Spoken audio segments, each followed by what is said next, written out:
Hey, how's it going, universe? Welcome to a very, very, very special episode of Zoobox Goes to the Movies, kind of, sort of. I don't know, this is just like a very special conversation. Today, past and future guest Dan Prophet joins me once again. We're going to be talking about Christian, a comprehensive history. What made him this way? What is the attraction? What keeps us fascinated? This is the story of Christian.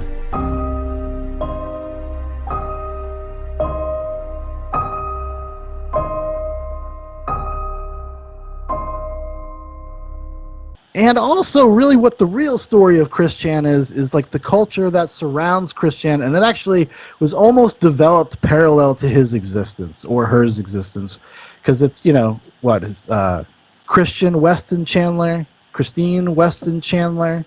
It's actually Sonichu. Or Sonichu, exactly. Well, that's true. Is the merge. Actually, isn't it Brian Ian Anderson? Oof, that's a fucking pretty big diss right there. But yeah, no, we want to talk about how do you describe?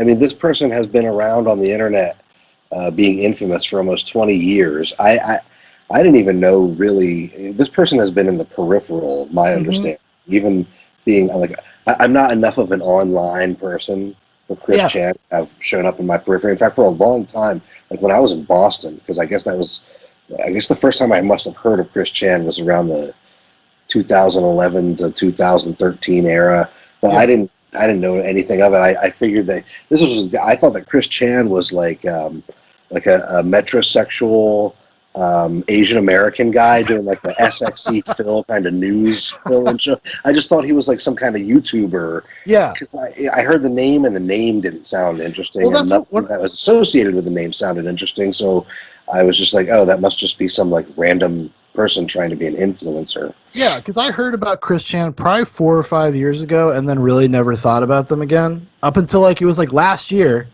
I found out about that documentary series, the Geno Samuel's documentary series, Chris Chan: A Comprehensive History, and I kind of watched random episodes, and I didn't really catch my fancy. And then even when I sent it to you, I kind of assumed though that you probably were more aware of it than I would have been, because like we're not like completely normies, right? But we are closer to normie than to like internet guy. Well, we're just old. Especially now. As the years go on, yeah. Like on the internet, we're really old. We are. So Chris Chan like passed on the radar because like the allure of Chris Chan had become like the trolls bullying him, which is something that I didn't have any interest in. And like actually, I remember my second encounter with Chris Chan was I think I had heard the name thrown out on a podcast somewhere, and I was like, "Oh, Chris Chan, that's that Asian American metrosexual SXC Phil clone influencer from YouTube, right?" I'm going to look that guy up and see what he actually does, because I think this was in my content, the beginning of my content desert days when I started the company. Mm-hmm. And I looked up Chris Chan, and I looked up who Chris Chan was and what Chris Chan was doing, and I immediately closed that book. Immediately. So until Chris Chan fucked his mom a week and a half ago, that was like my Chris Chan Pokemon was like handsome metrosexual upbeat Asian man doing a news fill-in show on YouTube, to like Chris Chan, the fully realized transsexual who's like smooching on his mom, but nobody's doing anything about it yet. Yeah. Like now the state finally comes in. And, I think that one of the things we need to talk about in this episode is like how the society at large, people are pointing a lot of fingers. We need to point the finger at ourselves. This is Michael Jackson Part 2 taken to an even worse extreme. Oh, it's insane. This is a byproduct of a fucking toxic society. But Dan, it's not just a toxic society. Like the 4chan way of doing business is almost birthed from them finding out about Chris Chan. Like that's like, because this goes back to like 2004. Yeah. Like 2004, And then by 2006, like 4chan, which I didn't even know existed in 2006, honestly, because that's how much of a normie I am. Like, I would have had no fucking awareness of that, like, back then.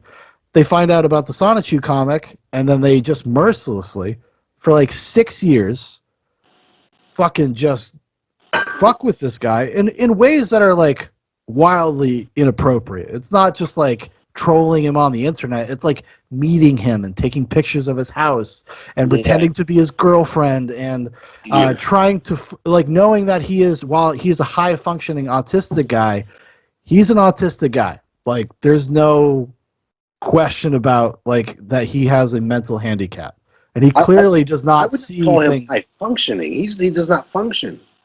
Well, high functioning in the sense that he can like walk around, cook himself food, take himself to the bathroom. I think that's what they mean technically. That's pretty. I'm sorry, I didn't mean to offend the autists. Please, thank you, Dan. I mean, that was. We may have to stop. No. Technical difficulties, everybody. No, it's yeah, but like it's some of the most cruel, fucked up, funny, but intensely cruel. Like, I was so conflicted about parts of the story, especially stuff that was happening with, like, he got people that actually went to the lengths of like making their own Sonichu comics, like pretending to be him, this guy Liquid Chris. I'm straight. I'm straight, believe me. Goodbye.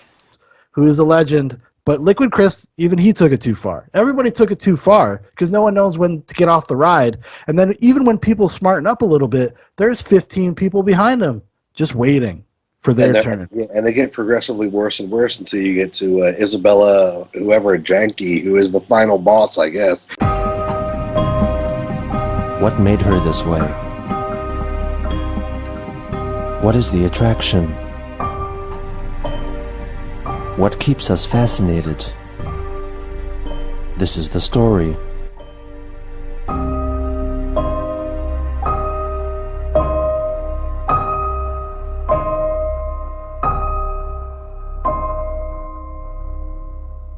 Holy shit, yeah. Even bigger freak than Chris Chan and wants to destroy Chris Chan. It's like apparently in the third Batman movie. I saw a little bit about her today. Allegedly, she had been involved in trying to get other trans people to commit suicide online. Alleged. Like there's a lot of alleged stuff. Yeah, well, I'm pretty sure the stuff about her being a For the record, everybody, I believe all of it. Every single bit of it. I believe all of it. All of it, because I saw it on the internet. But like all the stuff about it, like her parents are like feds, like high-ranking feds. I was like, okay, guys, which was just a beautiful like meta layer of the internet, just like really having fun with that. But this person is like, whoever they are, clearly a fucked up person. Like, clearly, it seems like, and especially even over the past few days, even more information has been coming out.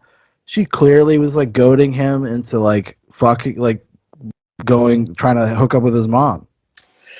And there's even speculation whether that even really happened, because he says crazy shit to obscure things that aren't as bad as the things that he's saying, and he has a history of that. Right, and he also, he's gotten to a point in his own psyche where he thinks that like Sonichu is real, and like the dimensions are merging, and that like Marvel characters are just as real as he's doing like that Robert Heinlein thing, where like all universes exist and are real somewhere. And all like variables, all variable strands are real, and they could actually like affect each other. Yeah, and that's. Oh my god, like my head hurts just even thinking, like trying to go down these paths, like these tendrils. Like as soon as you say one thing, there's like a million things that spider out from it. But like that was another one of the trolls that was also very funny, but really fucked up, was like the whole thing because somebody basically convinces Chris that that's how reality works. And it's a slow, and they do it over like a 2-year period, and then they start chastising Chris for fucking with their like fake characters that they're like Asperchew, I think was the whoever created Asperchew. But Chris, Who Framed Roger Rabbit, that was still a movie, and everything in it was predetermined by the movie writers and the director. And I mean, there is no, like alternate cartoon world in reality. I mean, cartoon characters don't actually think and feel things. You obviously are naive about that because you're not understanding that possibility of that universe actually existing. So you do believe that when an artist creates a cartoon character, that character actually becomes real? Is that what you're saying to me? Within that universe, yes. Because Chris wouldn't admit that he had Asperger's, and everybody just insisted that he had Asperger's, so they create Asperchew to troll him, and then they start making their own like Asperchew revolutions, like their own side. They're like making comic books just to fuck with this guy. Like this is not some passive effort. This is not being on a message board. So much content has been created in response to Chris Chan. Like he has inspired he's inspired way more content than he's created, really. Because apparently there's only like 11 issues of Sonichu or whatever. Like, I don't know. Dude, you can buy them on Amazon. Oh, that's awesome. I need to get the whole collection. I need to spend money that I should spend on Theo on like Sonic. I'll get them for him. I was gonna say you get them for your son. Yeah, there's no way. There's no fucking way he's being exposed to anything like that. Well, it's just like one of these examples of just like what are people's parents doing when their teenage kids are like psychologically torturing a fucking autistic man. That's the thing, yeah. Like, I mean, no, but some of these people have actually, because some of the people have recanted and said how bad they feel about it. Some of these people have become fucking doctors and lawyers. Because the people on 4chan, they're not little goblins. They're actually like pretty high functioning people most of the time. And this is how they blow off steam, is to be fucked up on the internet. But the Christian thing is just such an interesting separate strand. Like, it just became this beast. I don't even know. And like, I don't ever know how to feel about any of it at any given time, because I see like, during the beginnings or the intro to the Geno Samuel's documentary series, you see that like little video clip of Chris when he's like a little boy and he's just won a contest and he's all like excited. And then it's just like, I get really sad when I see that. No, because it's like it's like that concept of moving in any direction. That if you move in any direction 1 degree, when you're at the point of when you're moving away from that point, it doesn't seem like you're moving that far from the direction. But then when you get that much farther out, you're miles and miles and miles away from it. Yeah. And Chris, if he had just gotten clicked in this direction 2 clicks, where could he have gone? And you know what? It's fucking Barb's fault. It's fucking Bob's fault. Well, Barb is also, again, there's more information I found out today. Barb has had a history of mental illness, had allegedly abused. Chris has an older brother that is not mentioned in any of the documentary or anything like that, that alleges that she abused him and abused Chris, but nothing was ever done about it. Seems like the only thing that was really holding that whole thing together was his father, Bob. Yeah.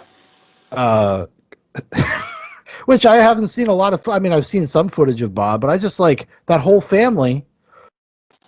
Obviously, clearly has mental illness. I mean, they're hoarders. If you like, his house burnt down because of an electrical fire, like an outlet sparked up. But the reason there's like a video clip, and it was in the documentary, and you can also find it online, where Bob is yelling at Chris because he's posted pictures of the inside of their house all over the internet, and the trolls got it. They're going to send it to the Department of Health and stuff like that. So he's worried they're going to lose their house. That's because they were hoarders. I mean, it's just wall to wall stuff, and it's really sad. It was really sad. It is, and what's sad about that relationship is that, I guess that Bob and Barb had Chris later on. Yeah. So they're like much older than Chris, and they're completely detached from like what the internet is, because they're not even like boomers. They're like fucking the generation before or whatever. Yeah, they were in their like mid-40s probably when they had Chris. Yeah, and in that clip that you're talking about specifically, Bob is telling him, you You need to you uploaded that stuff on the internet. You need to unupload it. You need to unload all that stuff. Listen to me. Yes. Listen to me. Yes. Shut that goddamn thing off. I don't care what you do. You get all that stuff off of there tonight. I'm working on it. Go work on it. I am Do working. you realize? Do you realize something? Let me tell you. If the health department of Greene County sees those videos that you put on the damn internet, they could condemn our house and we would have to move out of it. I So see. you go get that goddamn stuff off of there and fast. I'm working on it. I was making a YouTube video for you to tell everybody to get the images off of the internet. It's out of my control. Oh, you get them off. It's out of my control. I don't know where to go. I don't know where You to go. loaded them up there. You unload them. I'm working on it. Go do it. I am doing it. I'm sorry. Get in here and do it. I'll be up all night with you if I have to. You won't get any sleep for that stuff. I'm working on it. Like completely misunderstanding the idea that literally hundreds of thousands of people have copies of this shit now. Yeah, yeah, It's like it's a hydra that no one could ever imagine to contain. yeah. And Bob doesn't even grasp that something like that exists. No, he thinks he's gonna like be the tough dad. He's like, we're gonna stay up all night. We're gonna stay up we're all night and get it done. work on this. What do you got to click, son? Yeah, What do you got to click and you Hit. got to type in there to get this done? And and then Chris being completely detached from reality, he's saying, "Dad, I'm working on it. I'm working on it." yeah. His dad doesn't understand that Chris's idea of working on it is just begging people to take it down. This does not even deserve a captain's log introduction because this is dead serious. The inside and outside tour I did a few months ago of my house, everyone on the internet, my mother and my father are angry at me. They're blaming at me. It's my fault. I admit it's my fault. I want everything about my house off the internet. I'll send in detectives. I'll send in police. I'll send in everything in my power. Yeah, yeah. Chris thinks that yelling and stomping is anything other than begging. And it's just a fucking sad display, man. It is modernity, like an open-faced turkey sandwich fucking slapped on a platter right in front of you. And it's disgusting, but it also tastes really good, so you can't stop eating it. It's like, it's just it's not good for you, but you can't stop eating it. I mean, like I got up to like say part 40 of that documentary, and I watched like pretty much watching all of that over like a week and a half or 2 week period. I just couldn't do it. I had to tap out. I was like, I can't do this anymore because it becomes very tedious and very repetitive. And very repetitive. It's just the same. It's like watching a person walk into a buzzsaw over and over and over again because he can't.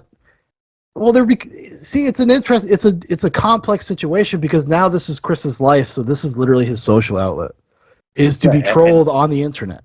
Yeah, and people give him money, and people like quote unquote support him, and right. There's several videos of he and Barb like e-begging. Go. Everybody out there, buy things off of eBay. Off of Christine's eBay. Off of Christine's eBay to help us pay our mortgage. Please. Thank you.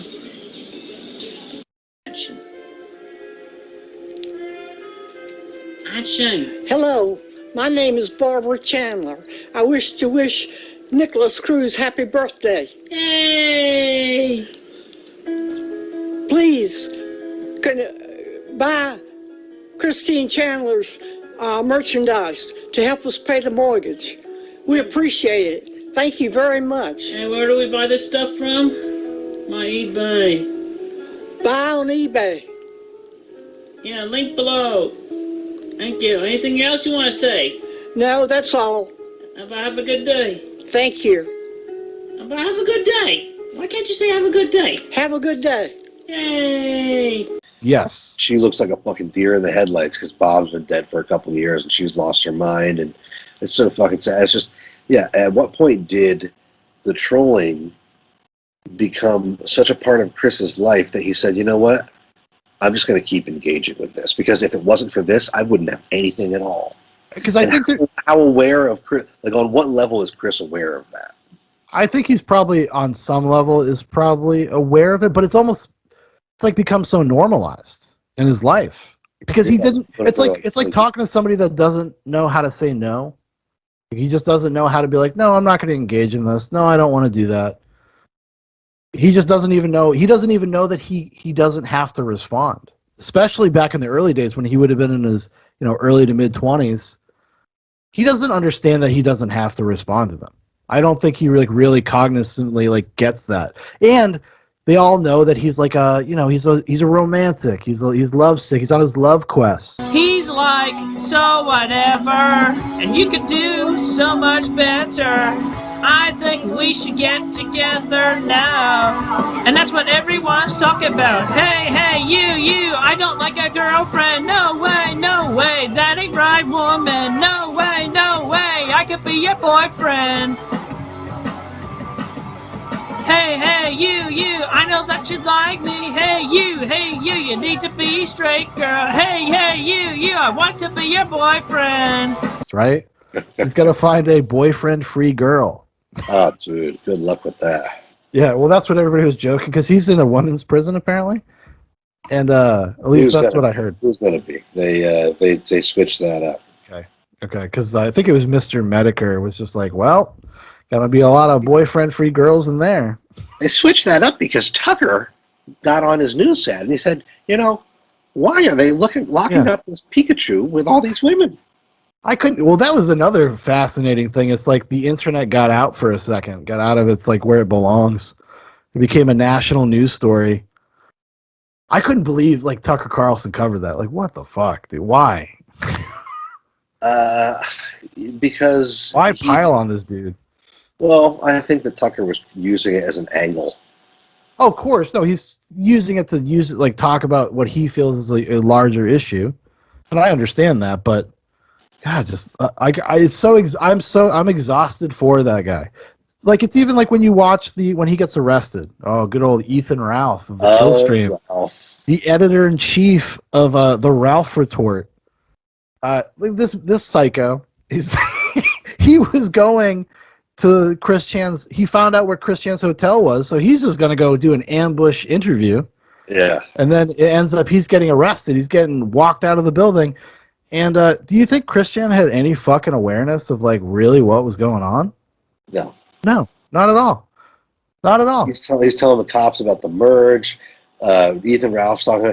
He's like, Chris Chan, you're live to 3,000 people. He sounds like some Southern preacher or something, getting all fired up. Yeah. Your goddess blue heart, and I continue to stand strong, and I maintain everything with quick fill in my side shoes and those shoes and everybody. Yeah, you're live to about 3,000 people right now, Christian. How do you believe? Well, don't. You're taking everything in stride. You said you're doing good? Yeah, I keep a good faith. Everything is going to work out. Doing good, feeling good? Well, how's the last few days been? I know it's been pretty stressful. It's been stressful, but I've taken it one moment at a time, and I got my loves. Christine, this man does want to help you. Yeah, we were trying to get you on the show, but look, when you get out, look me up, Killstream. I don't know if you know who I am or not. I felt good.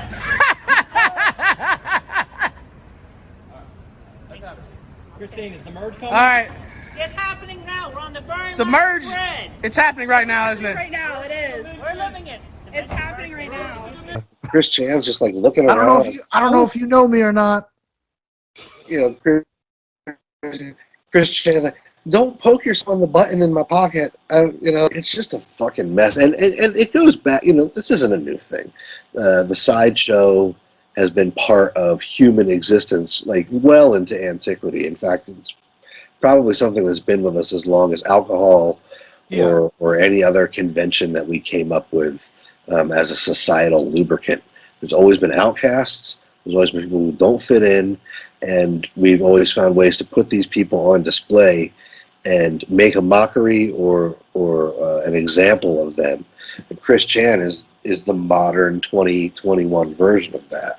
Yeah. And that has come colliding head to head with a system that will no longer institutionalize people for getting to the absolute terminus of their mental health. Yes. They allow these people to roam free and live and cohabitate with one another. Barb and Chris should have I'm sorry, after Bob died, they should not have been allowed to live on their own. They should have gone into custody. Both of those people are out of their mind. We don't have a system anymore that allows you to institutionalize people who are harmful. They have to get to a point where they fuck grandma, and then you can finally arrest them on like an incest charge from 1890 or some shit. Yeah, exactly. That's why our system is fucking bullshit. And Dan Deegan, I challenge you to a wrestling match right now, buddy. An intellectual wrestling match, because I don't actually want to get greasy with you. Maybe I do.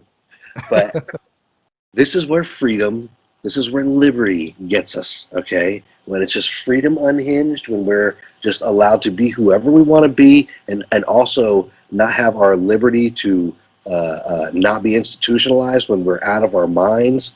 You get grandma fucking, you get Chris Chan, and you get a situation where people have to be hurt before the system comes in and does anything about it. Well, and we see this a lot, and we see this a lot with, and this is like obviously like a big part of the discussion with trans people and stuff, because a lot of them, especially if you spend any time on Twitter and you see the kind of people that like are quote unquote activists for it, a lot of them are like Chris Chan, a lot of them are autistic, and very autistic, and but that's part of the beauty of who they are and their identity, and we're not allowed to ever like confront somebody or to say like, hey, maybe maybe you feel this way for other reasons. Like most trans people are like Chris Chan. They're not like fucking ContraPoints or Blair White. Like that's not like your average. Like Jay. Or who? Nobody. Just Google that later. Anyway. We're not. You're not like there. We have like this apparatus now where we've included those people into a protected class where you can't even help them because wanting to help them is considered a form of bigotry. It's considered that you're actually trying to do them harm. But oftentimes things like this will happen. So they'll attack somebody. They'll or fuck their grandmother. They'll molest a kid. Like it happens quite often.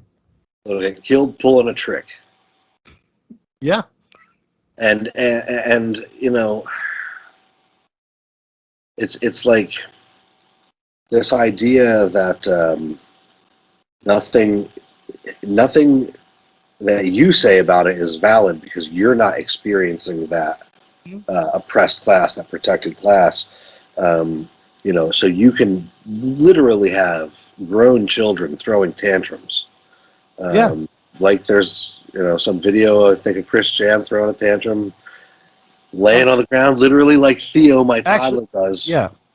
At a convention, just like because they were kicking him out. He's just laying there, like when a random plastic object catches Theo's eye, and I don't let him have it, and he loses his shit and falls to the ground, like he got hit by a mortar shell or something. Yeah. It's like, come on, man. And now this person is in court deferring to his 80-year-old mother who has dementia, saying she'll handle this. Yeah. It's like, dude, this person should have been fucking institutionalized like 10 years ago, man. And look, this goes back to our discussion about Starship Troopers, okay? Why I think freedom failed. Because when you have freedom with no limitations, I know that if the soul cannot take a long breath, then laws are girded too tight, okay? But freedom goes too far when you get to the point where you can just destroy yourself and everyone around you. Yeah, well, you have to be like practical.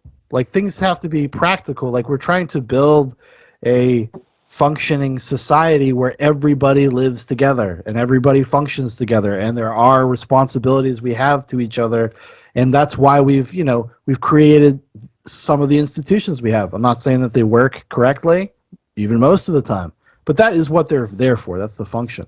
Why haven't some of these trolls been arrested for harassment? Dude, honestly, People have been harassing his fucking family for over a decade, Can't they trace it? Can't they triangulate the IP? I guess if you drop an N-bomb on Facebook in Britain, the police will be at your door in under 15 minutes. Yeah, I know. But they can't find the people who have been literally making Chris Chan's family's life a living hell for the last 20 years. They can't drag up these people.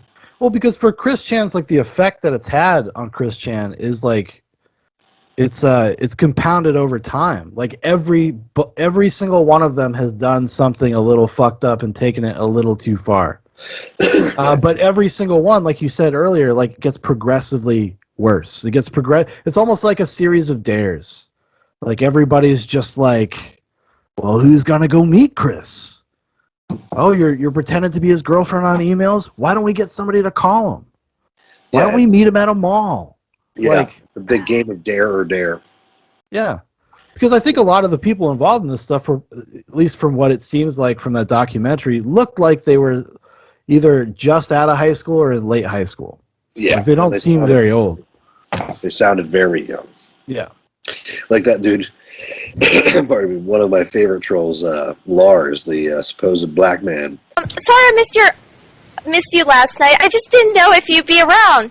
Listen, I'm going to turn you over to Lars right now, and I'll be listening. So you two boys play nice, okay? Where all this shit come from? Yo, dog, we've been building our velocity toward ferocity and toward audacity of hope and change and chope and shit. Fucking Big Bomber's house up in here. A black nigga and a white nigga be mixing and matching, make ourselves one big gray nigga and shit. See what I'm doing, dog? He literally he's like, if there is a he sounds like a 15-year-old white kid. I was literally just going to say yeah. that. If there's anybody in the world that sounds more like a 15-year-old white kid than the dude who's doing the character Lark, Chris is so suggestible. And by the end of that conversation, he's in full ebonics, dropping N-bombs with soft A's. I know. Yeah, because Chris, like, what are they, code switched? I'd say that's cool, man. I praise you for being able to bang all them hoes back in the high school days. But I tell you what, I was naive on the dating subject back in high school. I didn't even think about it. I mean, I should have asked a woman. I should have banged my own share of hoes back in the day, but I didn't, dog, because I just did not think of it. I was really slow, and I even had a girl crush back then. But then she done left me. She was out dating with somebody. She was out dating with somebody else behind my back. I didn't even know about it. But she and I, we were tight. No. Yes, yes. That's exactly what it is. Chris code switches to talk to the obviously 15-year-old white man playing a black man. Yeah, yeah. And it's just, I can't imagine a person being this suggestible, and that's what I'm talking about. If a person is this suggestible, they need special care. And Barb and Bob were not fucking able to handle this person. There was a generational gap there that really, and I think Barb and Bob had their own problems. Yeah, for sure. And I think, obviously the hoarding aspect is kind of a giveaway. I don't know if that's Bob or if it was Barb or if it was mutual.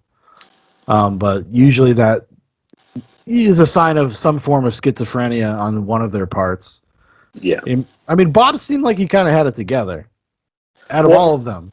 Yeah, Bob seemed more of like the collector type. I mean, and that's one of the things that broke my heart was when in one of the early episodes of that comprehensive guide or whatever, he reads this letter that Bob wrote to Chris. Yeah. About his collection, about how I've collected these things over the years so that I can pass them down to you, and I want you to enjoy them and understand them and take the time to listen to them and explore them.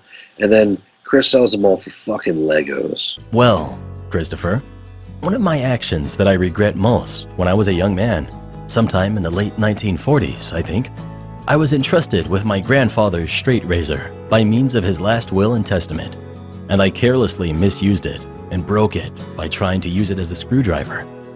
I found out later that my grandfather Holloman had specifically wanted me to have it because it had been very personal to him, and he wanted me to have something of his that had been very personal to him, something that he had used every day.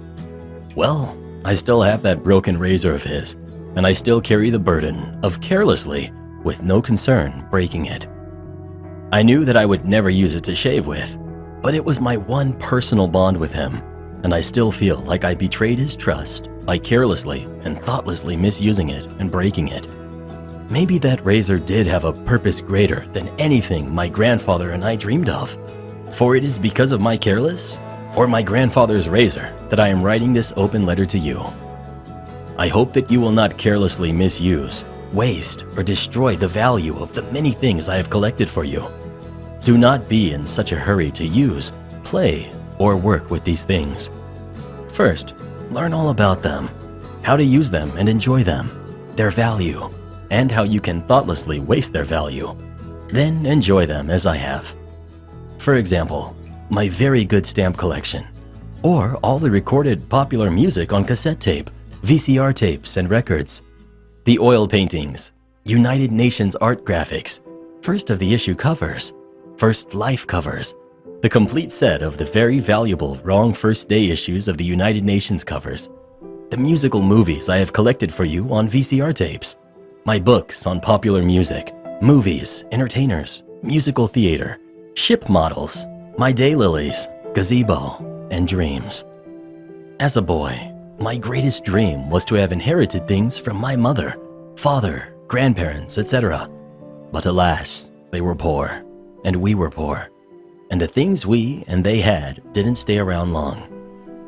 I am a collector of things, even more than your mother, and as a boy, I always wished I had a stamp collection, or coin collection, or book collection, and a large old house for my grandparents. Well, I did end up with a few things which you will get from me. I have the Chandler family Bible from grandfather and grandmother Chandler. The graveyard plots from my grandfather Chandler and mother are buried in Sylacauga, Alabama. A few books from my step-grandmother Holloman, and a few of my mother's sister's books. My father's picture album as a boy. My mother's picture album as a girl. My picture album as a boy. A box of assorted pictures. A box of my mother's things when she was a young girl, including a teddy bear she cut the hair off, thinking it would grow back. My baby clothes.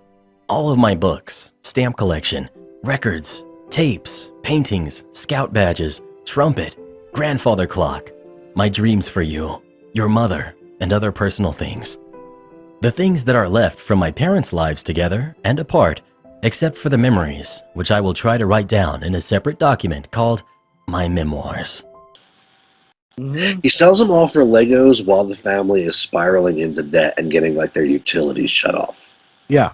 Yeah. And it makes me think of like, Caitlin's not really attached to stuff. She's always been the kind of person that likes to kind of move stuff out and get rid of it. I'm very archival.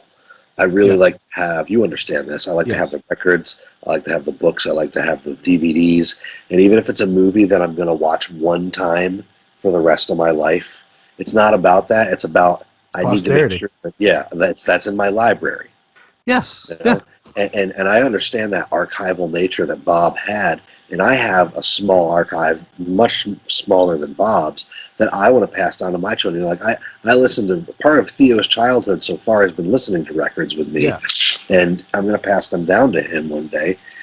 There's like a conversation that I had with my buddy Andy. He was talking about how he's like us. He's kind of archival, and he has the box set of Zatoichi and very nice records, and very rare prints of European metal bands that came with a sticker, and it's all still in the cellophane and stuff. And he said, this stuff is all garbage the day that I die.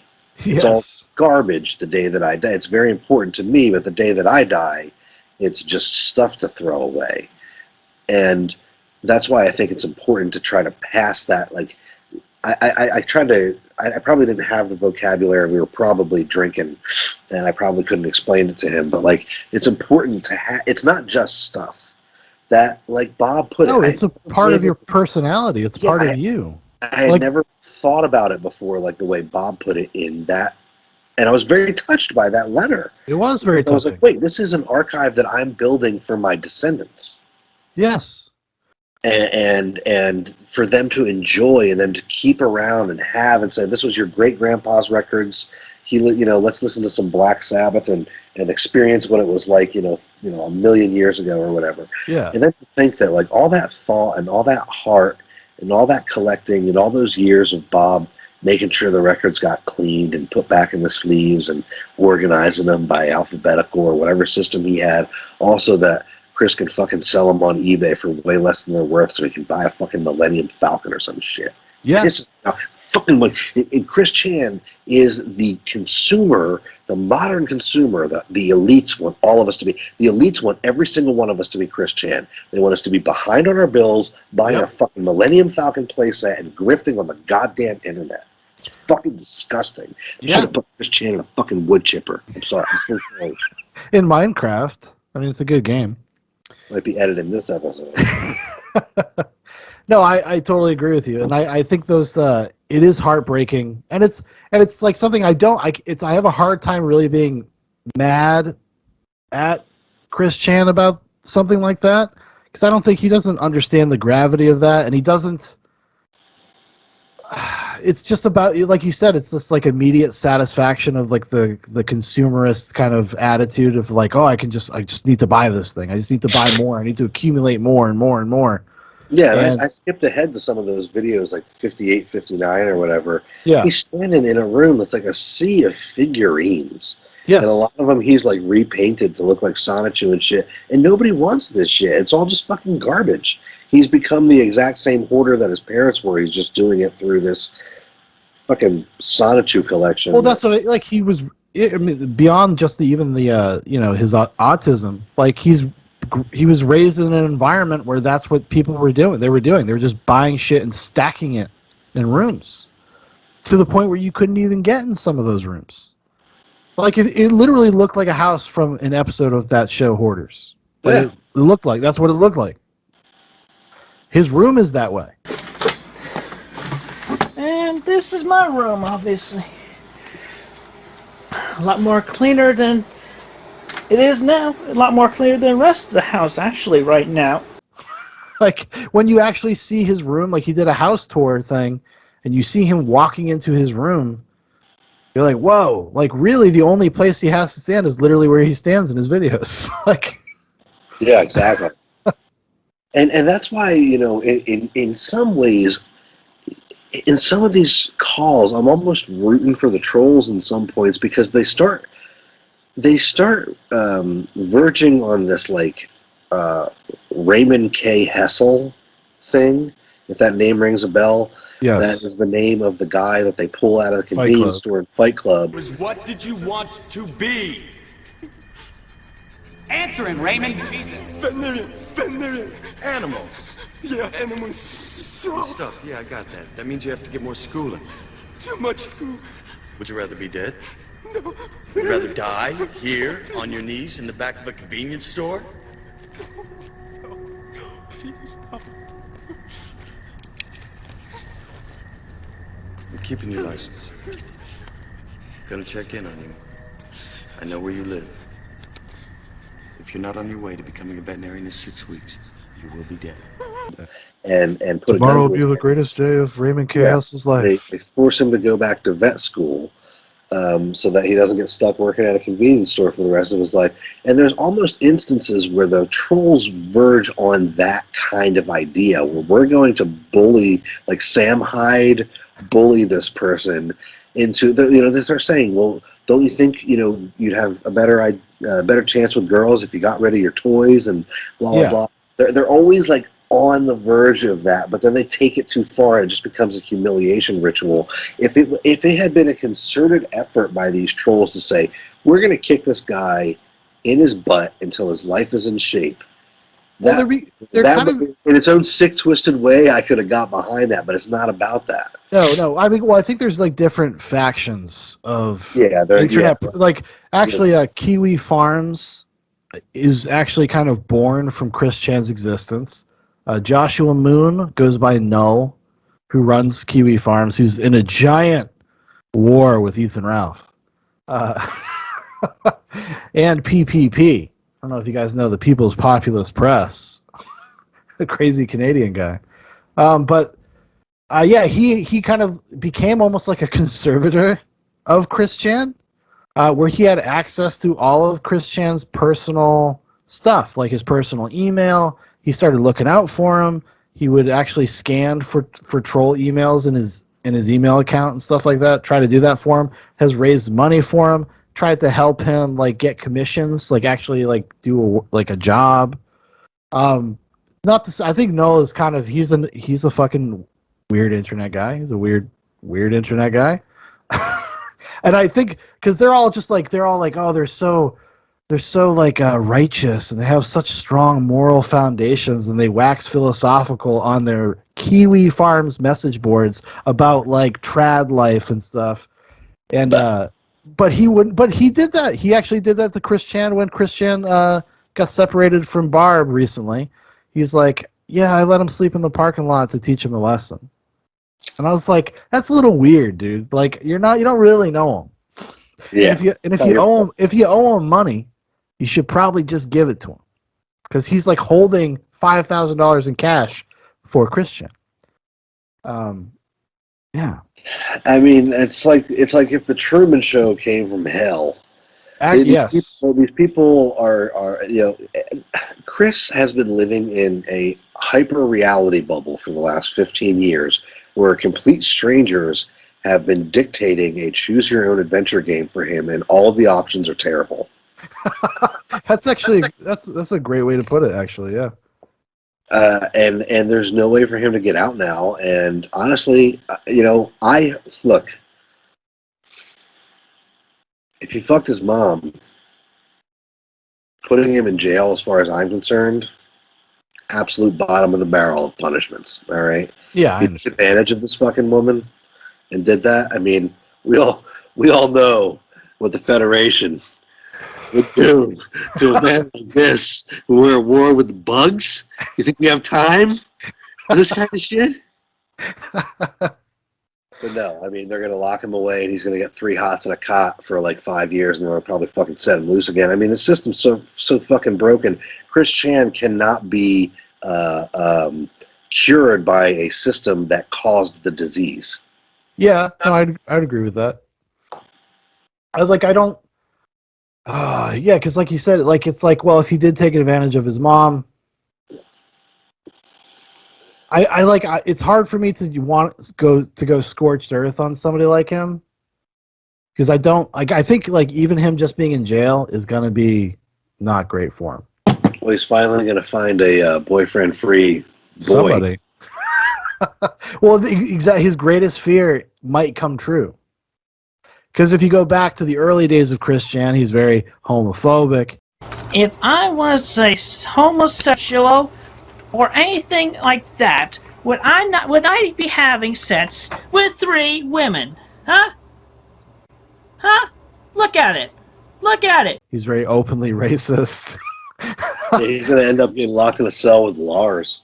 Yeah, pretty much. Yeah, and he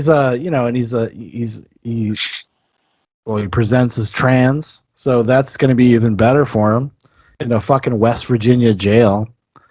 But no, you're right. I mean, I guess I can agree with you that it goes back to the point I made earlier. Chris Chan should have been institutionalized about 10 years ago. This never should have happened. No, it shouldn't. It never should have happened. He should be supervised. Even this specific instance, you have like the Jonka chick or whoever was like kind of coaching or was a confidant or goading him into escalating like these behaviors. Like they're completely taking advantage of the meta existence of Christian, because everybody knows so much about him. Everybody knows that he's on a love quest. Everybody knows that he's looking for a boyfriend-free girl. And you get some girl with giant milkers. Oh boy. Crazy eyes. Not smell very good. She's got like sounds like she has like toxoplasmosis. Is that what it's called? The cat shit thing that drives you crazy? Look, I just want to say, one look at that girl, she reminded me very much of somebody that I used to know. That's all I'm going to say. Well, dude, I know that type of crazy very well, and those girls stink. They don't wash behind their ears. I gotcha. Yeah, that's true. Well, there's like a vacancy in her eyes too. Like you see like this like black. It's like shark's eyes. Yes. Like a doe's eyes, like shark's eyes, like coming for you. Like you could see it in the pictures. I was like, oh, it's so terrifying. Also, but also I might go jerk off later. Jamming out all day to that synth pop song that she was singing. Yeah. am a child molester in a female body. I totally molested Rihanna and want to molest kids. I'm not going to touch dick again, ever, unless it's a tranny, fanboy, catboy, amputee, or a gay guy that I'm raping. Yeah, there's no proof. What? Showtech what? Little boys, I'll just say it's not mine. Pussy thing. I got famous. I'm an internet god. Either way, it's cool. BC, I'm anonymous. Oh my god.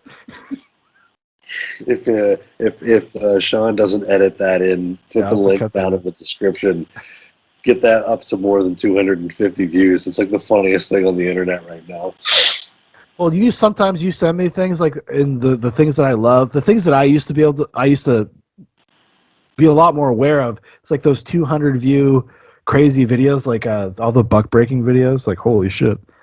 Because when something like that happens, like all you got to do is, or all I did last night is I'm obsessed with this fucking broad. Okay, yeah. Like I want to know it. That's the other thing is that this chick has totally stolen the thunder from Chris Chan in his own like mom raping incident. Yeah, you sent me the mock-up intro for the Jonka comprehensive history. Yeah. Yeah, and like I want to know more about this fucking broad than Chris Chan. Chris Chan is just a autistic person who got bullied on the internet. This woman seems legitimately insane, like devious, like evil, malicious. Yeah, exactly. I'm telling you, I didn't think about it until I said it in this episode, but she is legit like the internet bane for autistes like Chris Chan. And dude, you're right. The milkers, shit, dude, they have no defense. They have no defense. They're getting kicked around in the Batcave. Catwoman's looking on. She can't do anything to help them. Dude, that's like my 20s is girls like that. Oh, for serious. Yeah. And then, just like they're attracted to me like a fucking laser, like I'm like a fucking tractor beam. They just like gravitate towards me. Did you see I'm sure you saw the like 3-second clip of her tasing herself. Is it on? Yes. Oh. Yes. That's good stuff. But anyway, yeah, like this person is, Chris Chan being, the most documented person who's also very out of their mind is going to attract other people who are completely out of their mind. And it's going to escalate, like you said, from trolls who are just having a good time. Dudes like Liquid Chris, who is like legitimately funny. Yes. Liquid Chris had a legitimately good, kind of harmless troll. Yes, it was a harmless troll, yes. And was really funny. And I'll say this about Liquid Chris. Liquid Chris became more Chris Chan than Chris Chan. When I was going through and watching all those clips, I wanted to see more of Liquid Chris. And when I was thinking of Chris Chan's voice in my head, I was thinking of Liquid Chris's voice. Because what Liquid Chris was doing was taking the actuality of Chris Chan and distilling him down into catchphrases, a character, and so he actually had the character of Chris Chan. Because and that was to his credit, like he was like a charismatic presence. You actually like enjoyed watching him do his art, his craft. Like you're like, this is fun. And as one of these commenters pointed out, perhaps even the Geno person,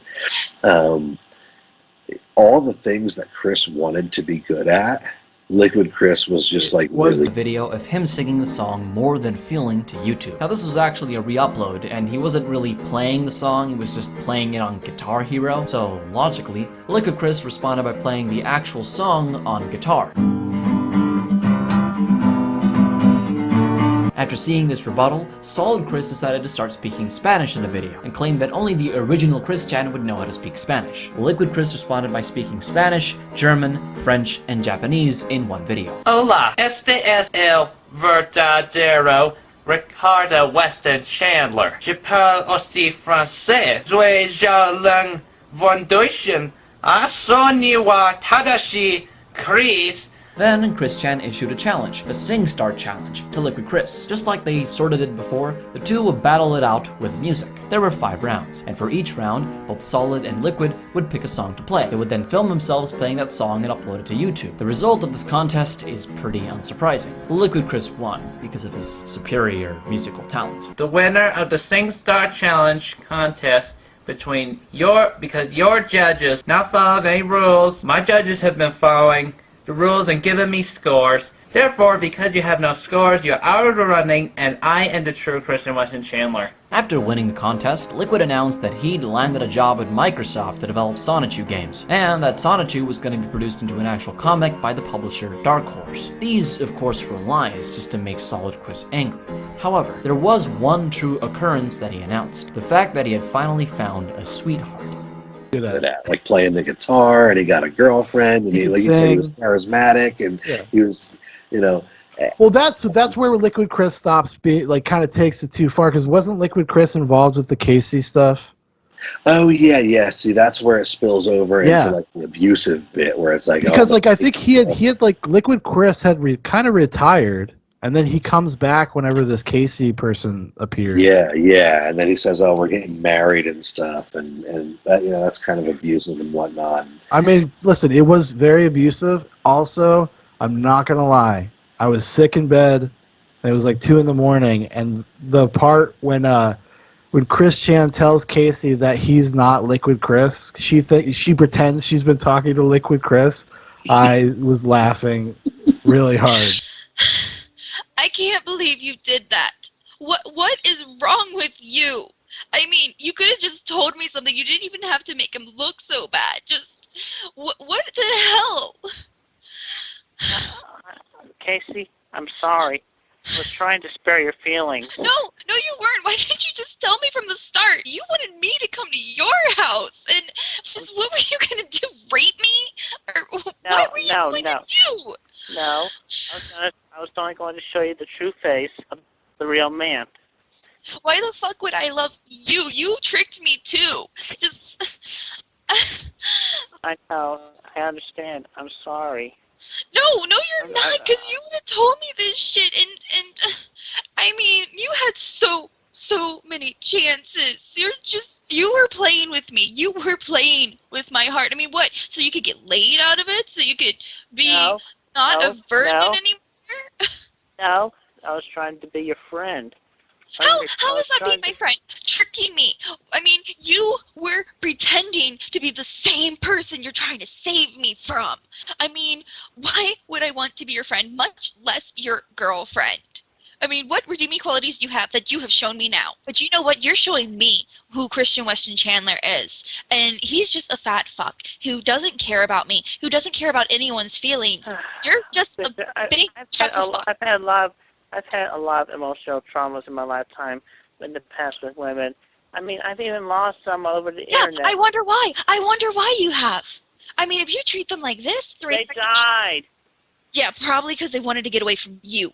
I don't care. I don't care if he's not the Sonic you care. I don't care. I love him. And he's been there for me. And you will never, ever be him. He can at least play guitar. He can sing to me. He's been the one with me. You haven't. The only time I've had with you is you trying to trick me and get me in bed. What the fuck? What the fuck?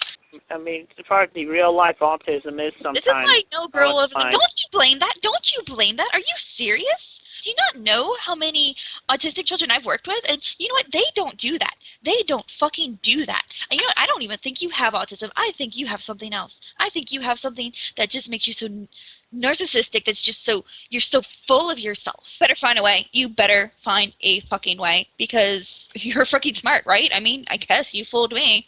So... Yeah, I'm not always so smart. And you know what? The best part is you're not going to learn anything from this, are you? It's not just, is this the way you want people to remember you? Like, it's just that, like, he does such a fucking good impersonation of him. Like, there's a phone call where they're talking to one another, and if I didn't have the fucking closed captioning, I wouldn't have known in some parts which was Chris Chan and which was Liquid Chris, dude. It's so fucking good. Oh, and then Liquid Chris started this whole thing where he's like, no, you're Ian Bryan Anderson. Yeah. And you're trying to steal my identity? Oh. Hello, Ian. Yeah, I think you know who this is. Look, Christian, stop this. Look, you are giving me a lot of stress right now, and I am not going to handle it. Look, Chris, listen, I was kind enough to accept that the fact that you are actually a Christian W. Chandler, but you Yes, were born as a Christian. my name is Christian Weston Chandler. All right, fine. Your name is Christian Weston Chandler, but the fact is you were born with that name. You are not the Christian Weston Chandler that was born as Christopher Weston Chandler, who's the original creator of Sanchez Roche. No. I have asked you nicely to please stop pretending.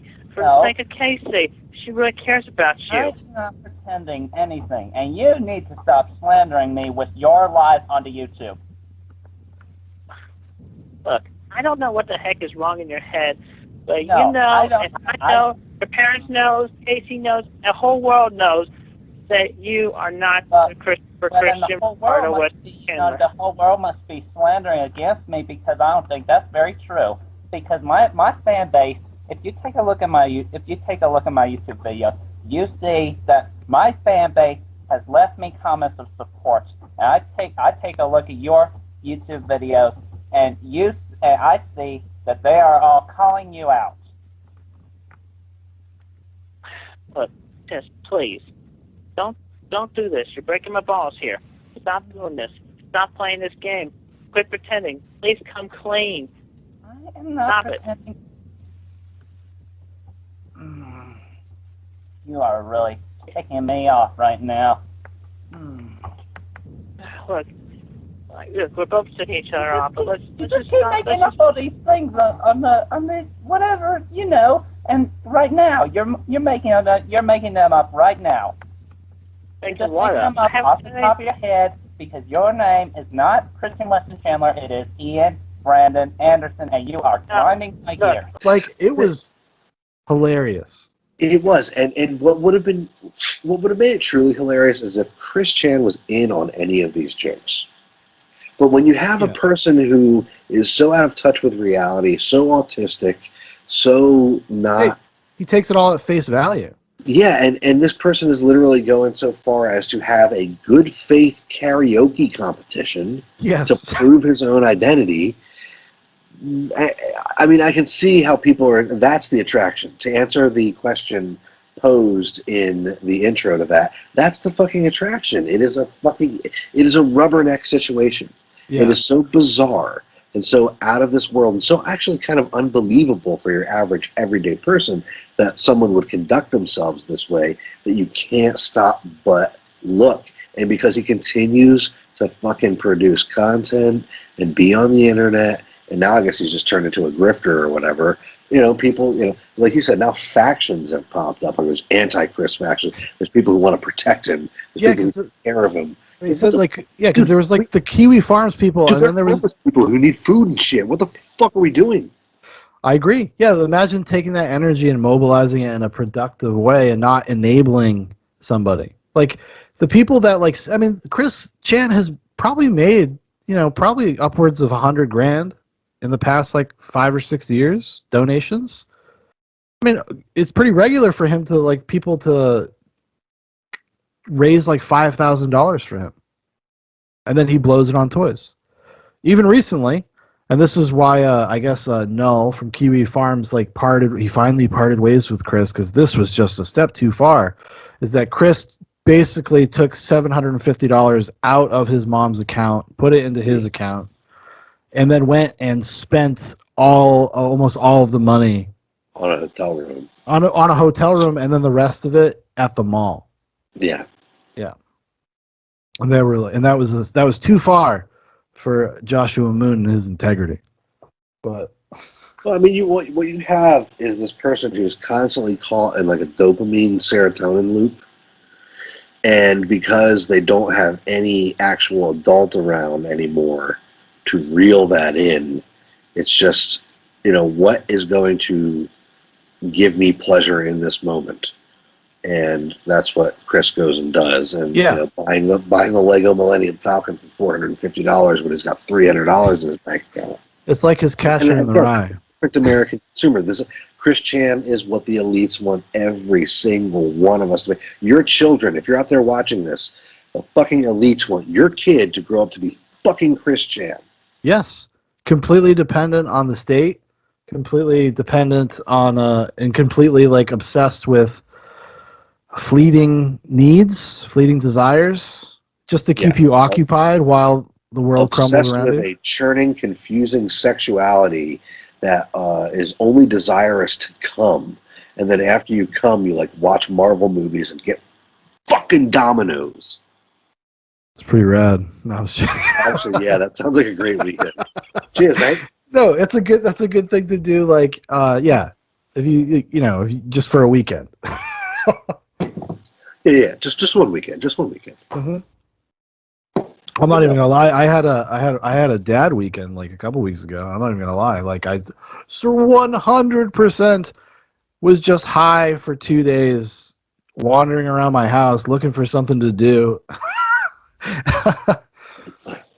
eating pizza. No, I told you that recently. Caitlin and I did. We tried to do something like that. We're gonna try to massage something like that into our schedule at least a couple of times a year for each of us, because you gotta do it. You gotta fucking do it, man. And like legit, like what? It's funny because I did order like Domino's pizza and watch the Sci-Fi Channel for like a day and a half. Yeah. But but like, when you're a person that's got busy life, responsibilities, stuff like that, it's okay to do that for a day. Like it's okay. Like you actually have to do that in order to decompress. Like your mind is like a hard drive, and a hard drive that runs all the time has to be defragmented and decompressed. The data has to be pulled around and pushed around because there's just all these little pockets in there that are driving you crazy. You need to rest, and that's like the fucking concept of the Sabbath day. That's like built into a lot of religions. Even there has to be a day where you take solace and reverence and you just fucking recharge and ground yourself. But if you live your entire life like that, then you find yourself in this nihilistic pit of, like I said, the serotonin loop, where it's just like, I need another fucking hit of something. Because that's all you have. That's all you have in your life is like either buying something or eating something that you think tastes good, or that's obviously most of the time really bad for you, or jerking off or whatever. That's all you have. That's your entire life, and that's what's kind of the dilemma of, it's like our generation and also people a little bit younger than us. Like I was like, I could, speaking for myself, like having a kid and stuff like that really just gave me purpose. Like actually starting to build a life and like getting married and having a kid, like it gave me purpose in a way that I didn't even know really how to conceptualize before I had it. Right. And there's so many people that just like have been kind of almost trained to have no interest in that. And no, I'm not sitting here like advocating for trad life or whatever, but I'm just saying, if you don't add things to your life of substance, if you don't have relationships, you are. I thought, like, I have no problem with trad. I have a pretty trad life, to be honest with you. But I'm not going to push it on somebody else. If somebody just wants to get married, have a kid, and be stable, I'll be like, good for you. Let's go. Do it.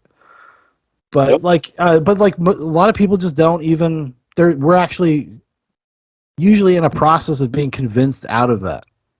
For at least our generation, from the time we were kids. Because I want to travel. I was really like craving just like being free for a second, and going back to Colorado and like traveling really allowed me to like feel that way for a little bit and tap into a version of myself that I haven't been able to be for such a long time. When I got back, I was just kind of dead inside. I gotta find myself. There's a little cafe in Belgium, and I know that my soul is there. Yeah, and I gotta find it. Super cute. And fuck a Turkish guy. You know what's crazy, Dan? Though it used to be that for people our age. Now it's like I need to go there so I can take a picture on Instagram to look like I'm doing the thing that you just said. Not actually doing it. Just the perception that I'm doing it. Yeah, exactly. Yeah. And sometimes I'm like taking a picture of my son doing something cute, and I'm just like, hey, put that phone down and observe him doing that thing that's cute. Yes. But you didn't actually, because that's the fucking thing, man. When Theo's doing something cute and I'm taking a picture of him, I'm not watching him doing that. I'm seeing it through a fucking screen. It's tantamount to people that like are recording concerts when they're at concerts on their phone. Yeah. You ever which see that? Like, there's well. there's always like 50, 60, 100 people looking at their cell phones, holding it up over everybody's head to make sure, oh, is it in frame? Is it in frame? Look, I'm going to share a dirty little secret with everybody. You need about $150,000 worth of audiovisual equipment to even begin to capture a live concert well, okay? Yes. You're fooling Yeah. yourself, man. And stop taking pictures of fireworks on the 4th of July, too. Doesn't matter if your phone is a good camera. I am an advocate of being present. Like, I am not like, when I'm not doing this kind of stuff, like, I really, really have, especially lately, too, have been just trying to, like, no, I don't need to have the phone. I'll put it on the charger. I'll just walk away from it, close the laptop. You and cut down the internet? I have, yeah, actually. I mean, it's been very healthy, and it just re-engages you with your own life. And and like in the past, like everybody else, or at least people that lived in more like populated areas, didn't live on mountains. Like a lot of people, we didn't have much to do for the past year, so you got that Chris Chan conditioning, where it's like everything happens on the internet. That's the only place there's anything happening. All I can do is order shit from Amazon. All I can do is go to the grocery store and buy a pizza. Like, why doesn't anybody just sit out on their porch and chew on a piece of straw like I do? well, I go outside and chain smoke, but yes. I go out and chain smoke and just stare at the neighbors. I do forget, because I really have, Caitlin and I have built a really insular life out here because we fucking hate most of you, okay? I'm not going to lie. And, as we were talking about earlier, I've just got a new job and a part-time. I'm kind of taking my business part-time, got a job part-time, going to try to get a better work-life balance if possible. And I've been interacting with regular society again for the last couple weeks, in small doses. Yeah. And dude, holy shit, it's horrifying. We eat poison, we watch poison, we look like potatoes, we think like potatoes, and we act like fucking morons. Well, it's startling when you actually see the effect that this ephemeral pop cultural stuff actually has on people. Like, some people you can get through it, or it's not really that much big part of your diet. Like you said, like yourself, you've kind of been separated from that stuff, and then you go out and see and talk to people, and you're like, oh fuck, maybe there is something wrong. I discovered something today called a Lunchables Uploaded. What the fuck is that? I don't even know what that is. It's the Lunchables that has more garbage food in it for your child. Oh, okay. It has twice the calories, and I would say twice the nutrients and vitamins, because twice of zero is also nothing. Yeah. And I was stocking this shit today, which, by the way, if you want the inside scoop on me, I'm working at like a normie grocery store now part-time.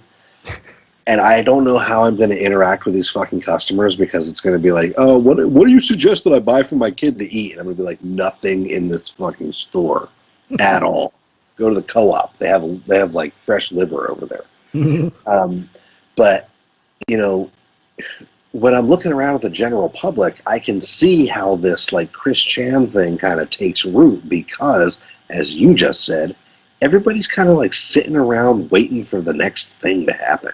Mm-hmm. Whereas, so many people are still, I forget, I get on this podcast and I talk about the era when America stepped outside of history, in between when the Berlin Wall fell and September 11th happened. Yeah. When America was just in this opulence bubble. And I forget that there are a lot of fucking people who still live in that bubble out of choice. They make the choice to revert into that bubble, even though it's so obvious that the outside world is like burning and falling to pieces. Yeah. And because Caitlin and I have built this life up here on this mountain away from everybody, we kind of forget that most people are still operating under the presumption that like Dancing with the Stars is a legitimate form of entertainment. Exactly. Yeah. No, I couldn't agree with you more. And you do forget. You forget. And then when you are confronted with it, like I said, it's actually mildly jarring. I mean, like, I can speak for myself. Like, I don't live on a mountain, but like, I've always been kind of a little bit of a loner. I kind of keep to myself. I don't like have a ton of like local friends and stuff like that. So I'm not really out plugged into my community, which is to my detriment, I admit. Like, I actually want to go out and, like, I want to make a change to the place I live. But, and I don't know how to deal with it. Like, I feel autistic. Like, my social skills and my ability to make, like, meaningful small talk, because what I get in return is so slight. It's so ephemeral. Like, I don't know how to do that anymore, and it's weird. And because I don't know how to connect with people on things like Marvel movies or whatever the new song is or whatever. Like, I don't know how to connect with people like that. I really don't. And that's where the the meme of the NPC came from. I mean, that meme is kind of a stale meme now, but it's true. It is so true. Most of the people who are walking around out there are just parroting shit they saw on the fucking TV that day. And they're waiting for the next extreme flavor of fucking Doritos, dude. All right, here they are. Doritos 3D Crunch Chili Cheese Nacho flavor. They also brought back, let me do the, this is the 3D Reach right here. But they also have this flavor. I'm going to review this after this one. This is... And their lives mean literally nothing. And if I stuff them in a fucking...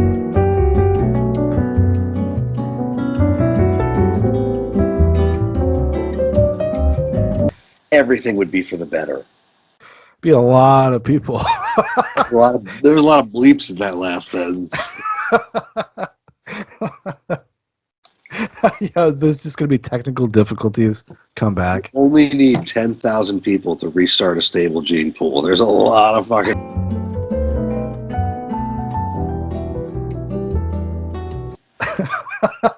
We're at 340 million people population. Let's get that down to a hot 60,000.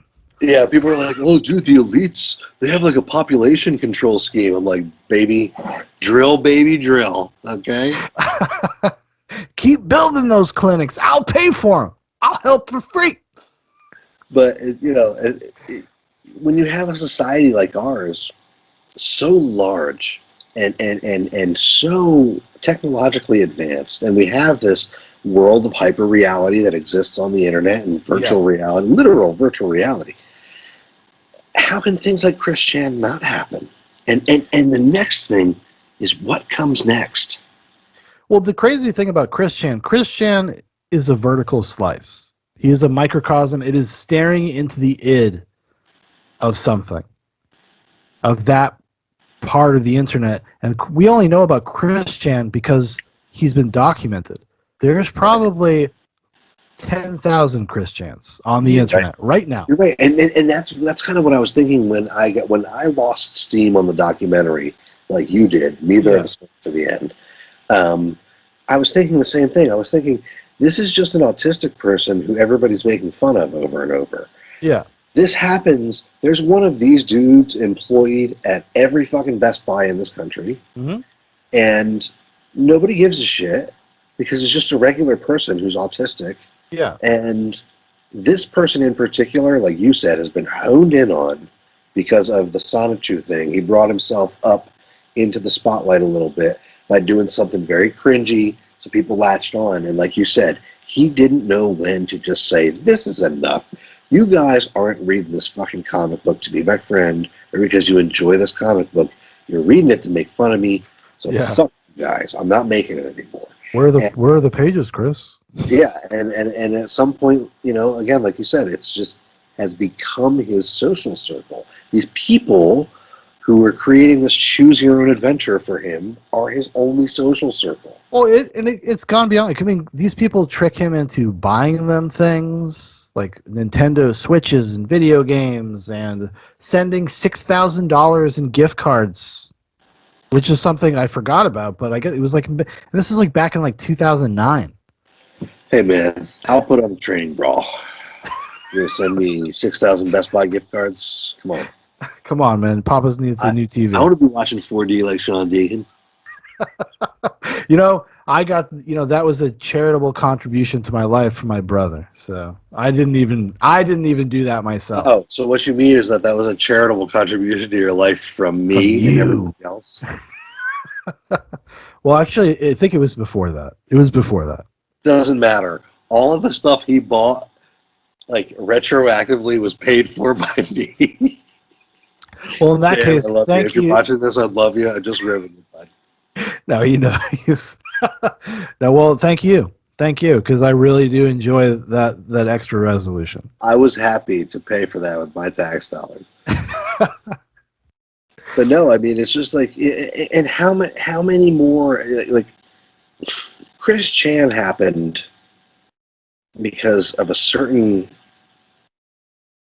set of ingredients coming together at a certain period of time and a certain, but the Hydra. What happens with the Hydra? What happens when there's 10 Chris Chans? What happens when there's 20? What happens when we're all Chris Chan? It's not just, but it's not. It's that escalation culture that was developed on those message boards, and even myself, I was pretty dismissive of it in terms of it being a serious thing that really affected things. I was like, well, it's people kind of fucking around, and they kind of have gamified it by having the upvotes and the downvotes, and like everybody's trying to be the craziest they can possibly be on these message boards. But there's clearly like a subset of those people that are probably also have mental health problems, I think. Some of them do. I don't think the early people did. I don't think those first groupings of people like the like Liquid Chris, for instance. I think he just got caught up in it. I think you just get caught up in it. It becomes kind of like part of what you do with your friends. Like, it's just like, oh shit, what is Chris gonna do? And then there's an escalation in that. Holy shit, I mean, Chris responded. Like, Chris did something. I guess we should do something back. And then it keeps going back and back until it gets out of control. In a micro way, like, this happened with 1,000 RPM. I was just making little videos and sending them to people. Yeah. And then I like started uploading them to YouTube, which this doesn't exist for people who don't get these videos. I'm talking about something that doesn't exist. And then I started feeling an obligation to like put one up every week. Yes, yeah. It was just a thing that started rolling and happening. And then I thought, well, that's stupid, because then that kind of defeats the entire spirit of what I was trying to do in the first place. Yeah. And the inertia of these things once it takes over, it's so fucking hard to stop. And when you have this particular blend of ingredients that's happening with this Chris Chan situation, it has to end in tragedy. There's no way that it can't, because the people outside of his life are going to force it. Yes, 100%. Yeah, there is no way, unless you look at the alternate ending to Chris Chan. Well, the truth comes out. I've never been autistic. I work 40 hours a week to support my parents. This has all been a trick. You have been trolled.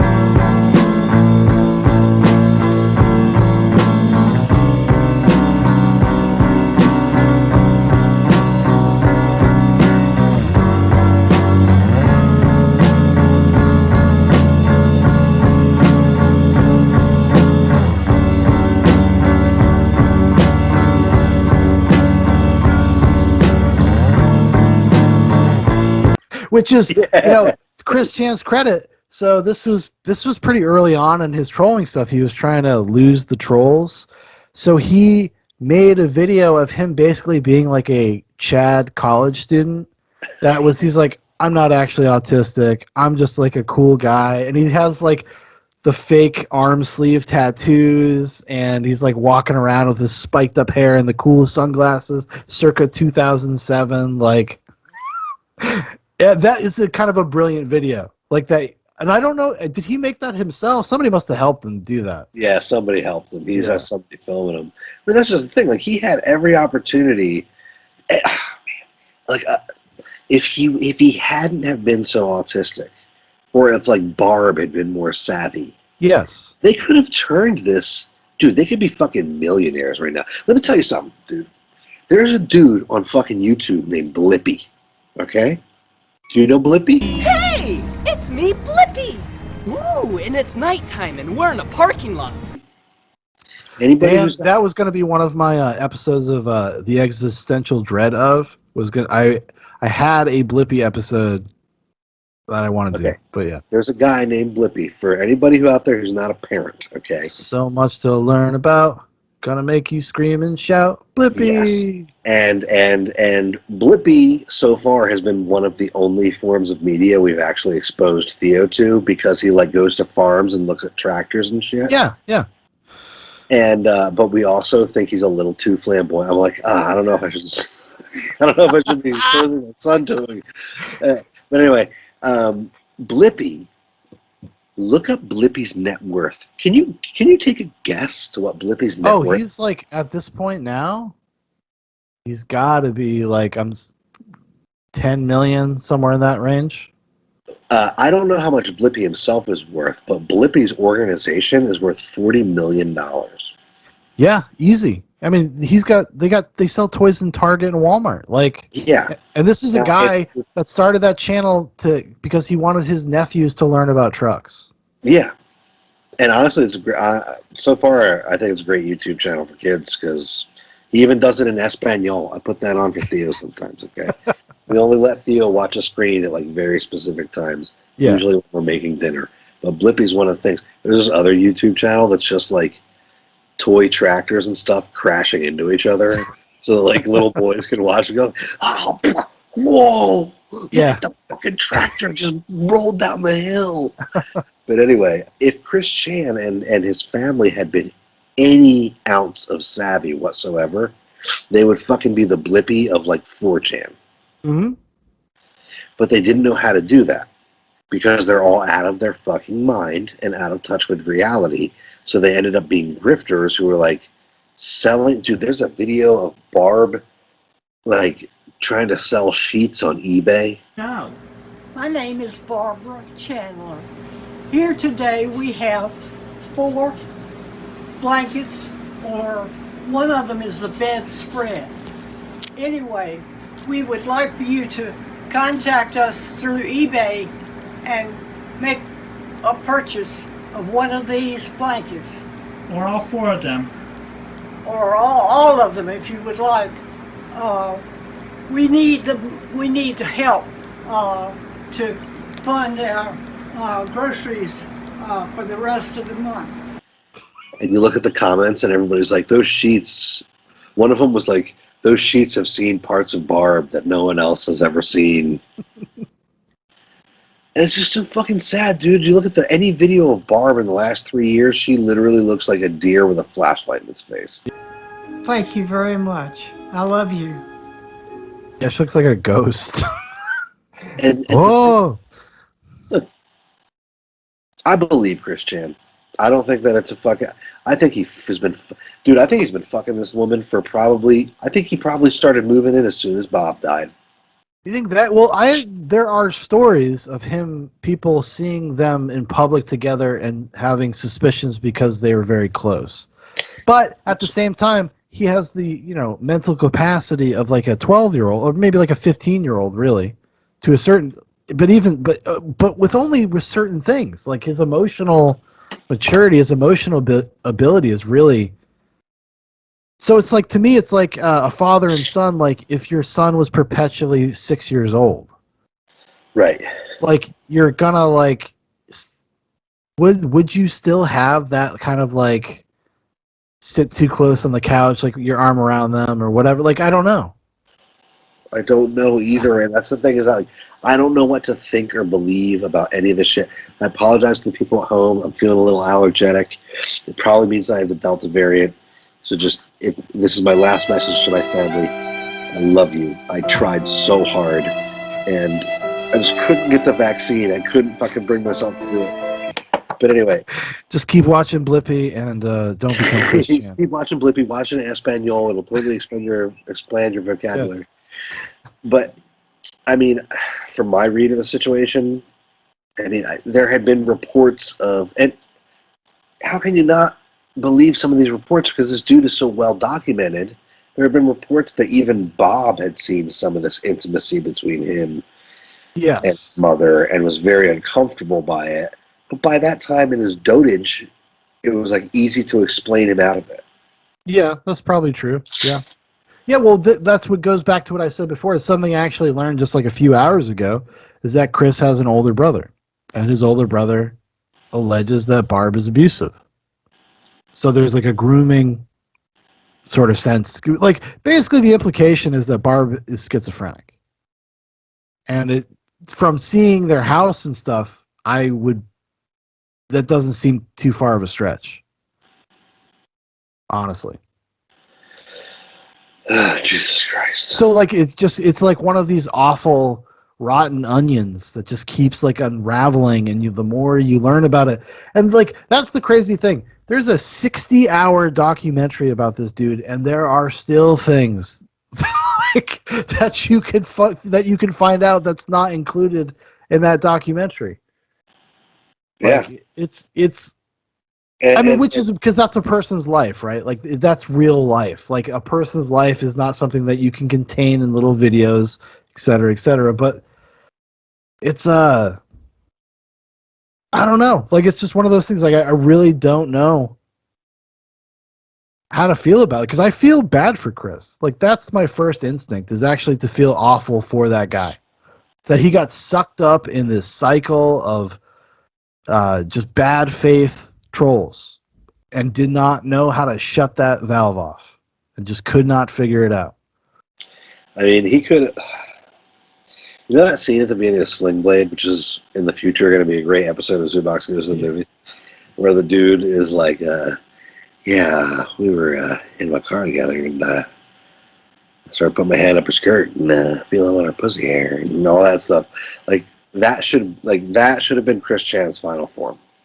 He should have just been allowed to be institutionalized and been like a sex pest, and play with his Pokemon in his like padded room. And look, I would love for my tax dollars to pay for 3 hots and a cot for that, to keep that motherfucker out of society. Well, I'm not going to say on YouTube what my actual policy regarding Chris Chan would be, but you know. I think that's money well spent. I think that's time well spent. I think that it is a bad thing that we have allowed people who are criminally out of their mind to roam free in society. And yeah, exactly. This is the fucking result, man. This is what you get. We institutionalize and use our tax dollars to pay for people that because they had a dime bag, but people like non-violent offenders with a dime bag, and somebody like Chris Chan is just fucked. Like you said, like, yeah, much rather my tax dollars, my money going towards something like that, I guess. Like, and I don't want fucking American Horror Story season 2. I don't want fucking Nurse Ratched, One Flew Over the Cuckoo's Nest. I don't think that's the optimal situation for these people, but they do need to be confined and institutionalized in a place where they can't hurt other people, or their ability to hurt other people is curtailed. Because like you said, there's fucking 10,000 Chris Chans out there walking around right now, dude. Oh, more than that. I mean, walk out there. I'm talking, there's probably 10,000 Chris Chans being like, for lack of a better way to put it, like molded by the internet, by like that id of the internet. They get sucked in there. They don't know how to get out of it. They have no one in their life to bounce these ideas off or talk to about anything. That's like, you know, I mean, Chris Chan is like it's like a precursor to incel culture. Like, that's kind of what we call it now today. Right, you're correct. Like, just this completely forgotten tract of people that people just do nothing but, like, the most empathetic assholes online will be just like say like these people need to be fucking just removed from society. They have bad ideas, when most of them are just like really confused young men, and there's no space for them. There's no tolerance for them in culture anymore. Because like Chris Chan's whole problem is the internet. Like, if Chris Chan doesn't find the internet in the way that he does, Chris Chan's probably a different person. I can't imagine he's the same person. Absolutely not. No, Chris Chan is a fucking Walmart reader somewhere in another dimension. And he fucking reads his Pokemons, and he reads his Sonic, and he probably even draws his fucking Sonic shoe. He might even have a job. He might even have a job. Like, he might, because maybe he would want that social connection, right? That he thinks he's getting from the fake girlfriends that he's sharing hundreds of emails with. You know what I mean? it drives me crazy to even think about. Like my brain, like you said, it goes in 8 million different directions. None of them are good. It's just like a sarlacc pit that keeps dragging you in. And quite frankly, I wanted to do this episode just to excise this shit from my fucking life, so I don't have to think about fucking Chris Chan anymore. Well, that's actually 100% why I wanted to do this with you. And one of the great things about reconnecting with Mr. Prophet here is that he is the only other person I know that has any fucking idea about any of this stuff. Like, I have been on a ship by myself for like probably 6 years. You know, like just doing this stuff by myself. I dragged my brother Dan into it every once in a while. But like, hey, dude, check out these crazy flat Earth people. But like, but nobody like would ever have any idea that I know personally what I could not talk to them about this. So when I did this to Dan. I sent him that Chris Chan got arrested. I sent him the first documentary with like the innocent note, like, oh, you probably know about this. But here you go, because I know Dan's always looking for content. He's always looking for something to play in the background while he's working. And I was just like, oh man, somebody's got to share this misery with me, because this is not nightcap material, because it's too dense. It's too dense. It's too much to it, you know. Like, and I guess I could have watched these documentaries for 3 months, but like, no, I mean you're right. At some point, it becomes repetitive. It is Chris Chan creates content that dings him up on radar of trolls. Trolls troll him and have a contest to see how far they can push it until he finally snaps, does something illegal, gets arrested, harasses some owner of GameStop, harasses some other person, does something crazy to harm himself or somebody else, and then disappears for a little while, produces a new episode of Sonichu. Fucking same thing happens again for 20 years straight. And then he meets, and everybody goes, "Oh man, I didn't see that coming." Or maybe I didn't see that coming, but I didn't fucking say anything about it. And then he met, like you said earlier, the final boss troll, which is the Janka lady. Isabella Loretta. Yeah, because she's like the one that was like trying to get him to commit suicide. So she really is literally is the final troll. And I like to envision that like this is a comic book like at this point, but the real comic book is Chris Chan's life. Yeah. And like Chris Chan's sitting in a cell somewhere right now going, "Good job, Isabella. You tried very hard to destroy me, but now I know your plan. Now I'll never commit suicide. Now you control me forever." And then there's Lars, two fucking cells down. "Yo, Chris, where them fucking pages, bro?" Yeah. Lars like, "Hey, yo, homie, I got a little boat collection. You want to come down to my cell and see my boat collection? Give me them pages, Chris. What happens next?" Man, I mean, I gotta promise a page a day. I think that Chris Chan would be perfectly happy sitting on Leroy with a trash bag skirt and some Kool-Aid lipstick. I don't think that I think that Chris Chan would feel right at home. I don't understand what's the problem here. I don't know. Do you think so? Because I feel like Chris Chan is in for like a not pleasant experience. I think that Chris Chan, if I was Chris Chan, I would make buddies with the largest man in there, because that would be my only defense. That's it. That's all you would have. Let me tell you something. I would suck that man dry. I would suck that man so good that he would accept a little sissy boy like Chris Chan as his bitch in front of the rest of the jail and not say anything about it, because that would be my only... That's it. Yeah, you're right, actually. Like, if Chris Chan is in GP, he is so fucking screwed, dude. So fucking screwed. Because he... I hate to disagree with Tucker, because I actually agree with Tucker on the point that he's making in that episode. But, like, Chris Chan should be in a fucking woman's prison, because they're the only people who are going to, like, or not... You should just be institutionalized. It's clear that guy is not... He's getting arrested, and he's talking about merging dimensions. Does anybody fucking hear that and think like, oh yeah, dude, this guy's really, he's got it together. Like he knows what he's talking about. Like, no. Unless he's memeing. That's another problem with this all this internet shit. You never fucking know with these people. Like, are they being serious? Are they memeing? I wanted to bring that up. Like with Chris Chan, at what point is it meme? How self-aware is he of all this shit? And it is my determination that Chris Chan is zero fucking self-aware. He has no fucking idea what is reality, what is unreality, what is his story, what is happening on the internet. He has been plucked from reality for so long. Like I said, in this choose your own adventure story, how could he even possibly understand what reality is? He's never lived in it as an adult. Exactly. Well, no, he never has. It's actually intentionally been obfuscated from him by these fucking trolls. Which is, it's crazy. I never thought I would ever like come across something that would make me so passionate of like fuck the trolls. Because it's just like I knew it was out there and I knew people did awful shit, but like I said, this was like a vertical slice. It kind of was like woke me up a little bit. I was like, holy shit, like they would do this to this person that clearly cannot like defend themselves. Let me just interject for 1 second. When you say vertical slice, yeah, you know what I immediately think of? What? The Cell with Jennifer Lopez. Oh yeah, when the horse comes apart.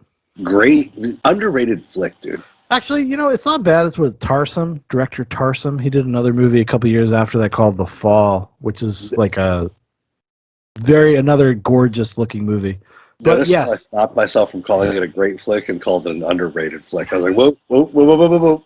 Oh, it's not. I would not say it's like a great movie, but it's a solid movie and it's visually very interesting. Yeah, it's definitely got a vision. And early Vince Vaughn, trying to break out of the swingers stuff. Vincent D'Onofrio, Jennifer Lopez. Yeah, he gives a great performance. Actually, Vincent D'Onofrio is really good in that. Yeah, he's the killer. He's the serial killer. He definitely saves that whole thing. But thank you for tuning into this episode of Zoobox Goes to the Movies, The Cell. We got kind of sidetracked by Chris Chan. Yeah, I know. Can you believe it? Well, The Cell's really good, guys. Check it out if it ever comes back on Netflix. Right. But no, I don't know what else more to say about Chris Chan. I mean, he is the distillation of your modern American male, or at least what the elites want the modern American male to be. Sexually confused, gender confused, endless consumerism, and able to be manipulated on the tiniest little thing. No compliance culture. Yeah. It's about not thinking about what you're agreeing to. Ever. Don't ever think about what you're agreeing to. Like you said, no critical thought. Just like accept. Just accept. Accept it. We said this is what it is. Accept it. And Chris Chan is like a microcosm of that. Because he completely, that's his existence, is accepting the terms that other people set for him. And it's a fascinating look at something, and I think because like it's so well documented, it's a preview into probably a much deeper and weirder problem than even I could possibly understand, especially with like internet culture. Oh, for certain. Yeah, and how many young people, how many Zoomers are out there just like turning into Chris Chans right now, just like out there completely socially awkward. On the internet, they've found some corner, some pocket of the internet that they could be part of a group, but their role in that group is to be like totally ostracized and made fun of and trolled by these assholes. I mean, God, I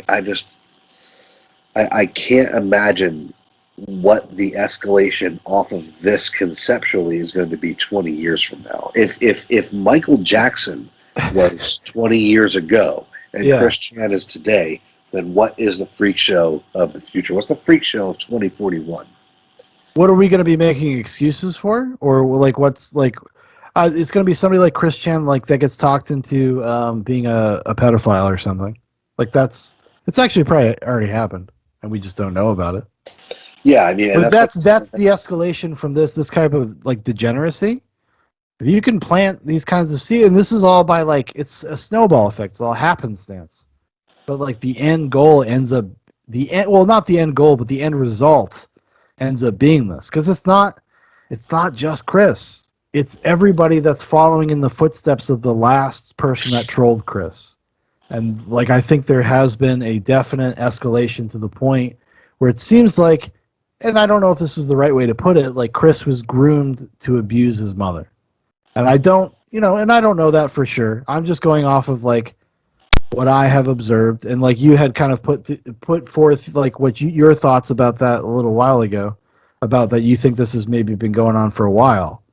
I don't know if it has. I don't know, because I don't know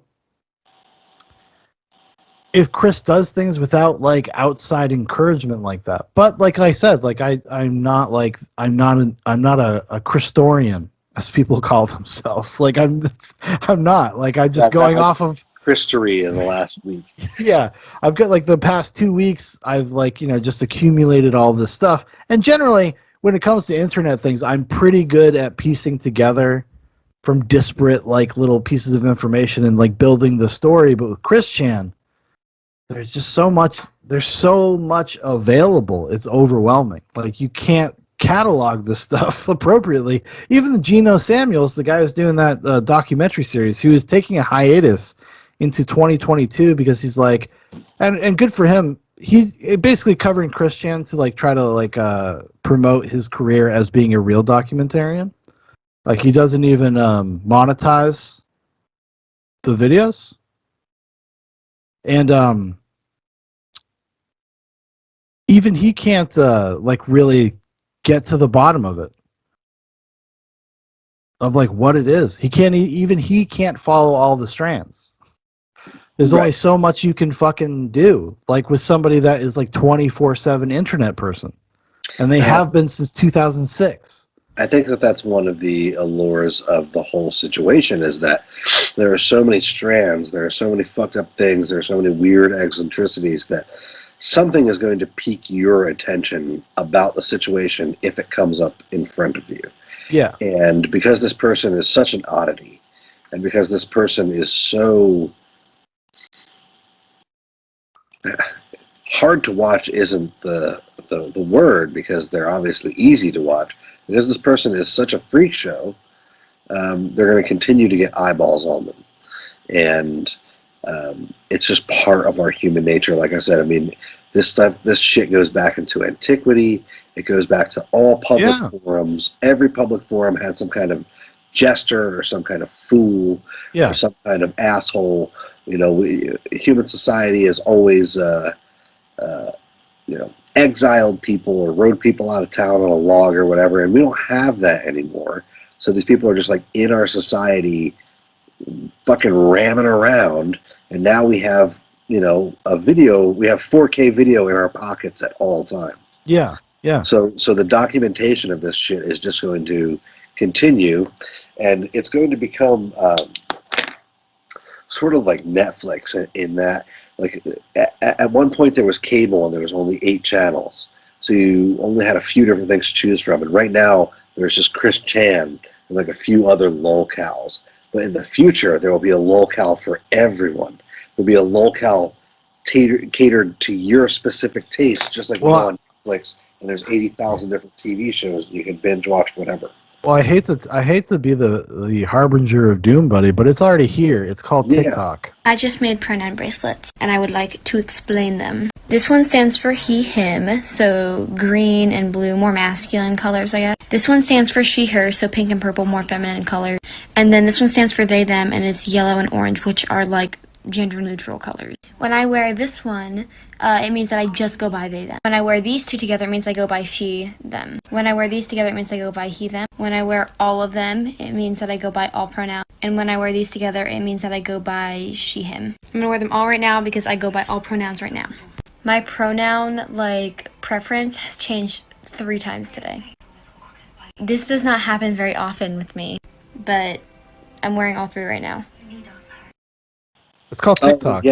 If you want to go see people like Chris Chan, like completely mentally ill people, espousing their ideological perspectives and telling you whatever they're going to tell you, go to TikTok and look up like a social problem. Look up a word. Look up trans.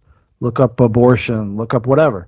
You're going to find some of the and then in fact I just reminded myself that's a nightcap thing. Like I want to go down the TikTok rabbit hole because it is an endless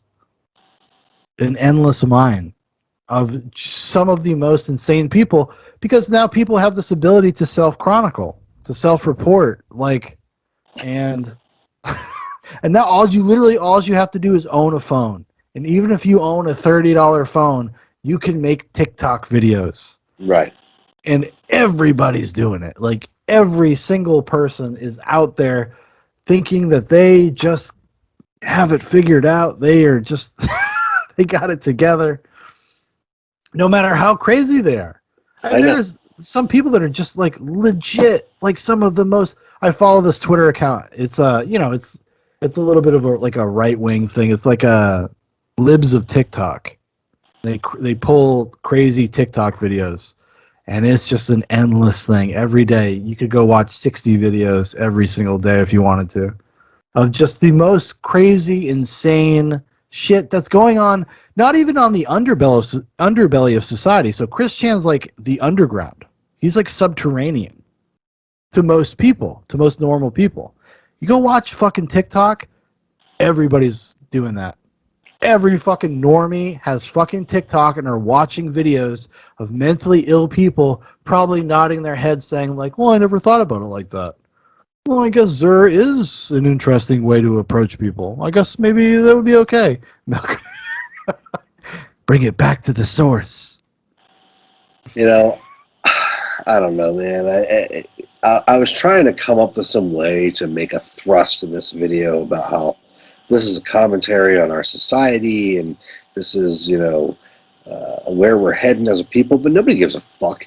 You know what I noticed today when I was at work at my new job? Your normie job, yeah. Everybody's fucking doped up on corn syrup, and nobody gives a fuck about anything. Yeah. Nobody gives three halves of a fuck about anything. They just want shit to be cheap.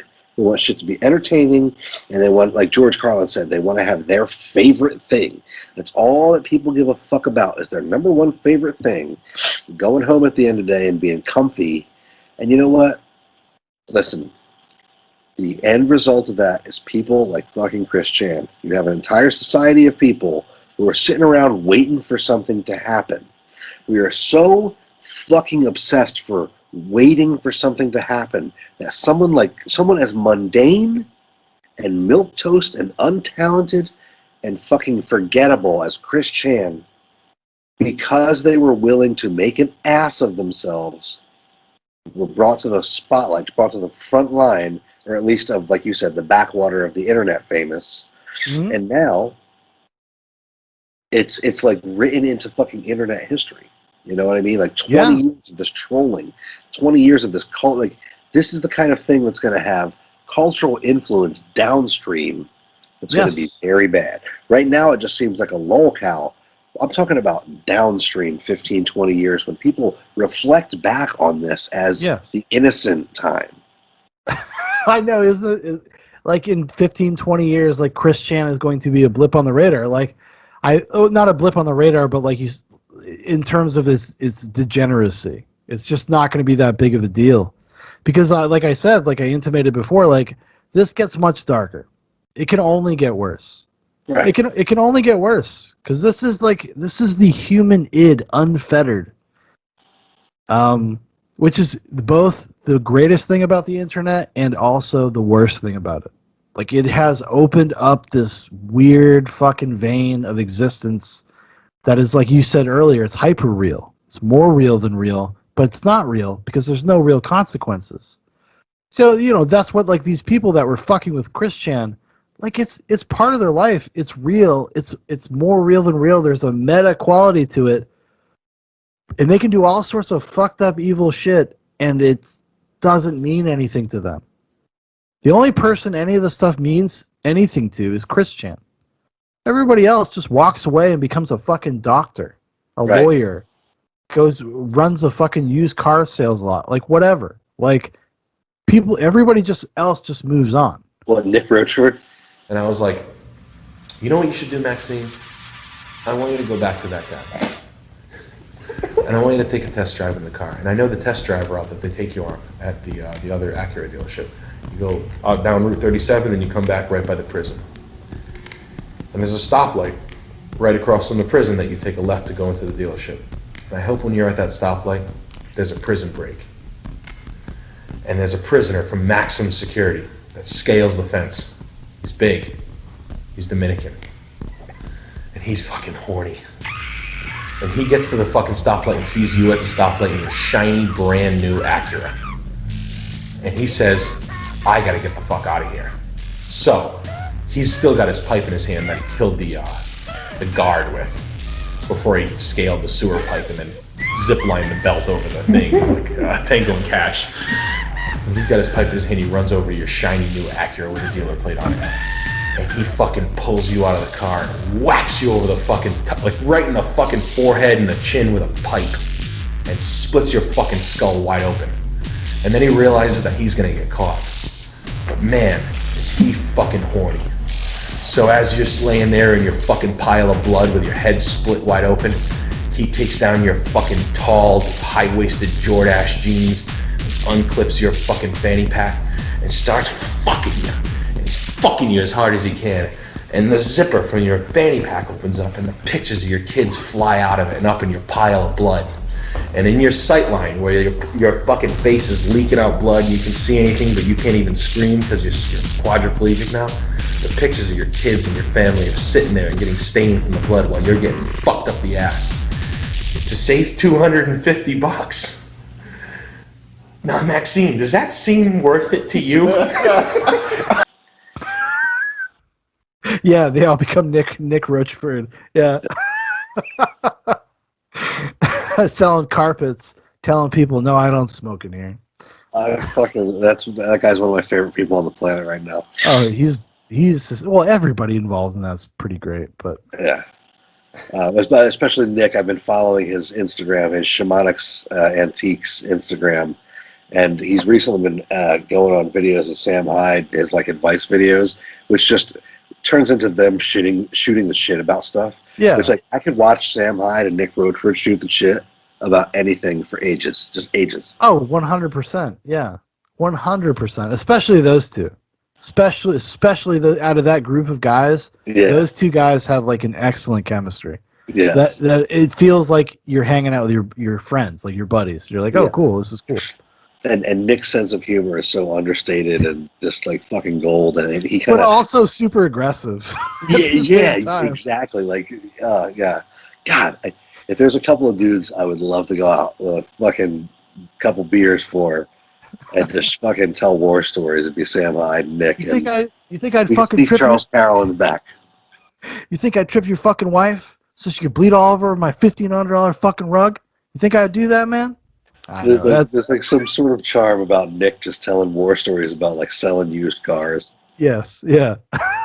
But anyway, I don't want to deviate too far from the topic, but like that will one day we're gonna get back there. Oh yeah, that's gonna be the 6-hour episode. Yes, this is the MDA episode. We're gonna have to like have a time when you're at a hotel and my wife's out of town. Yeah, we'll just go all day. And I was actually thinking about that, and now we're getting to a point where we're gonna start losing people.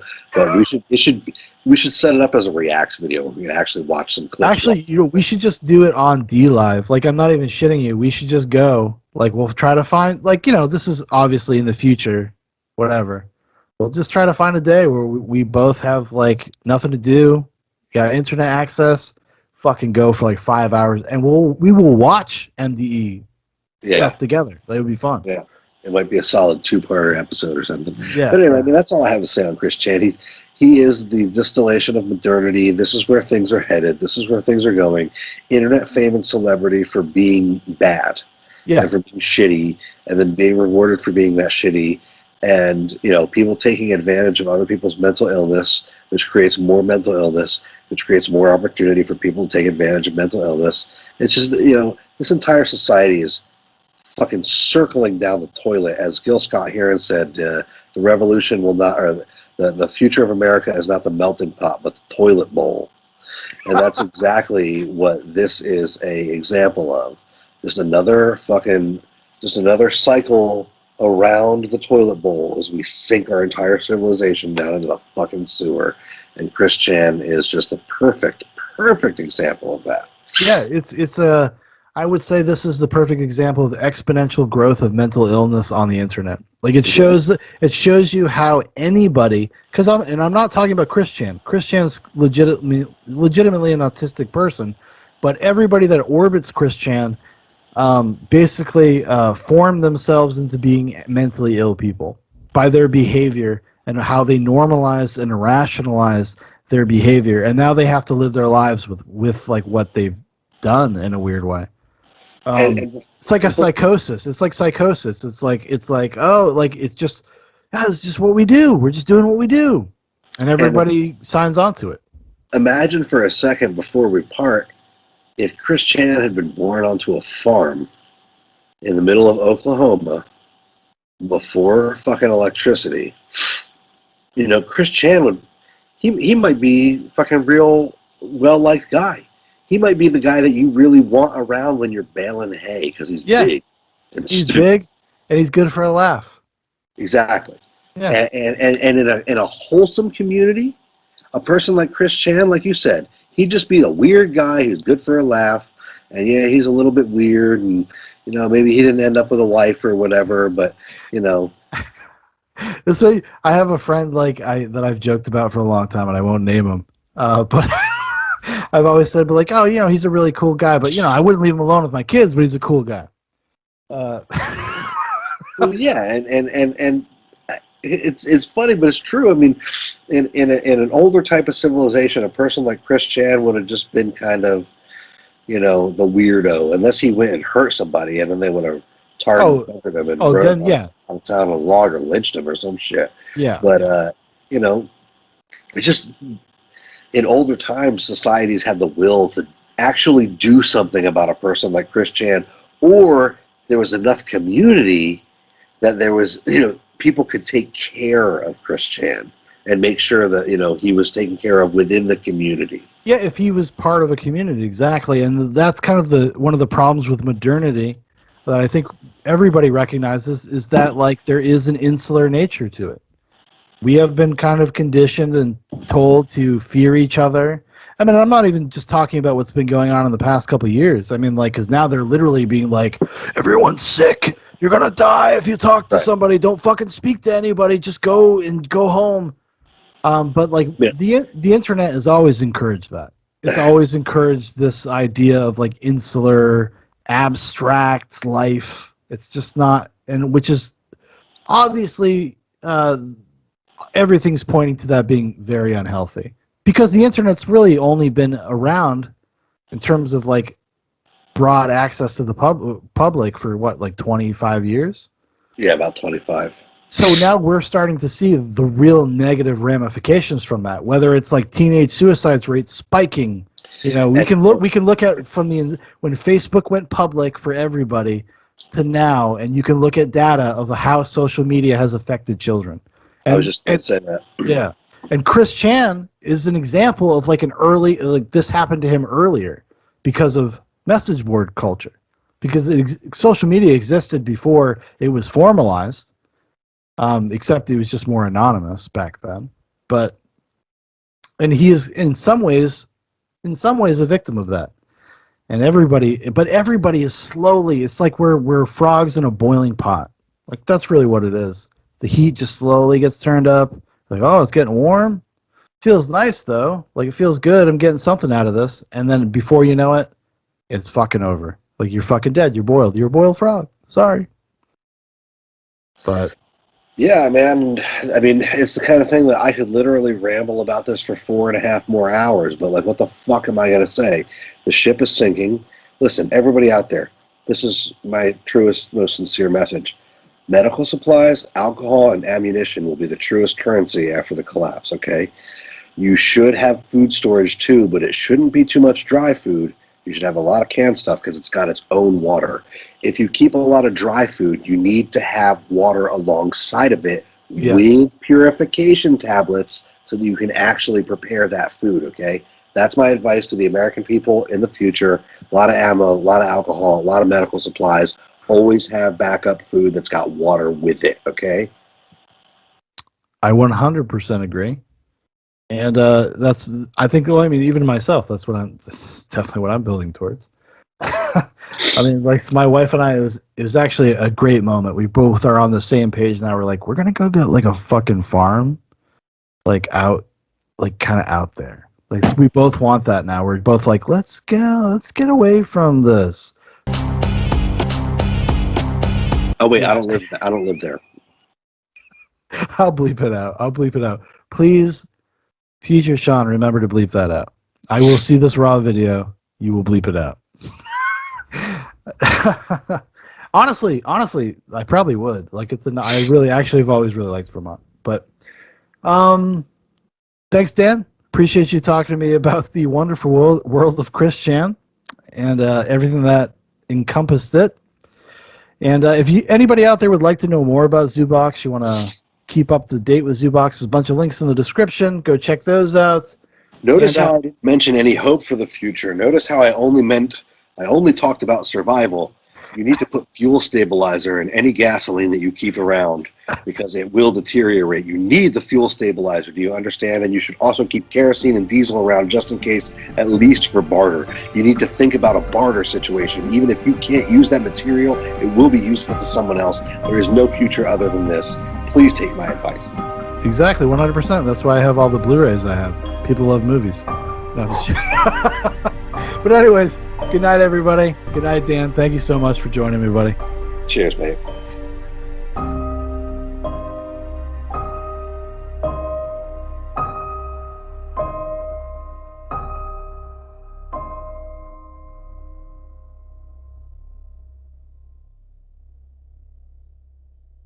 I have a boyfriend and I see the ladies walking along one by one.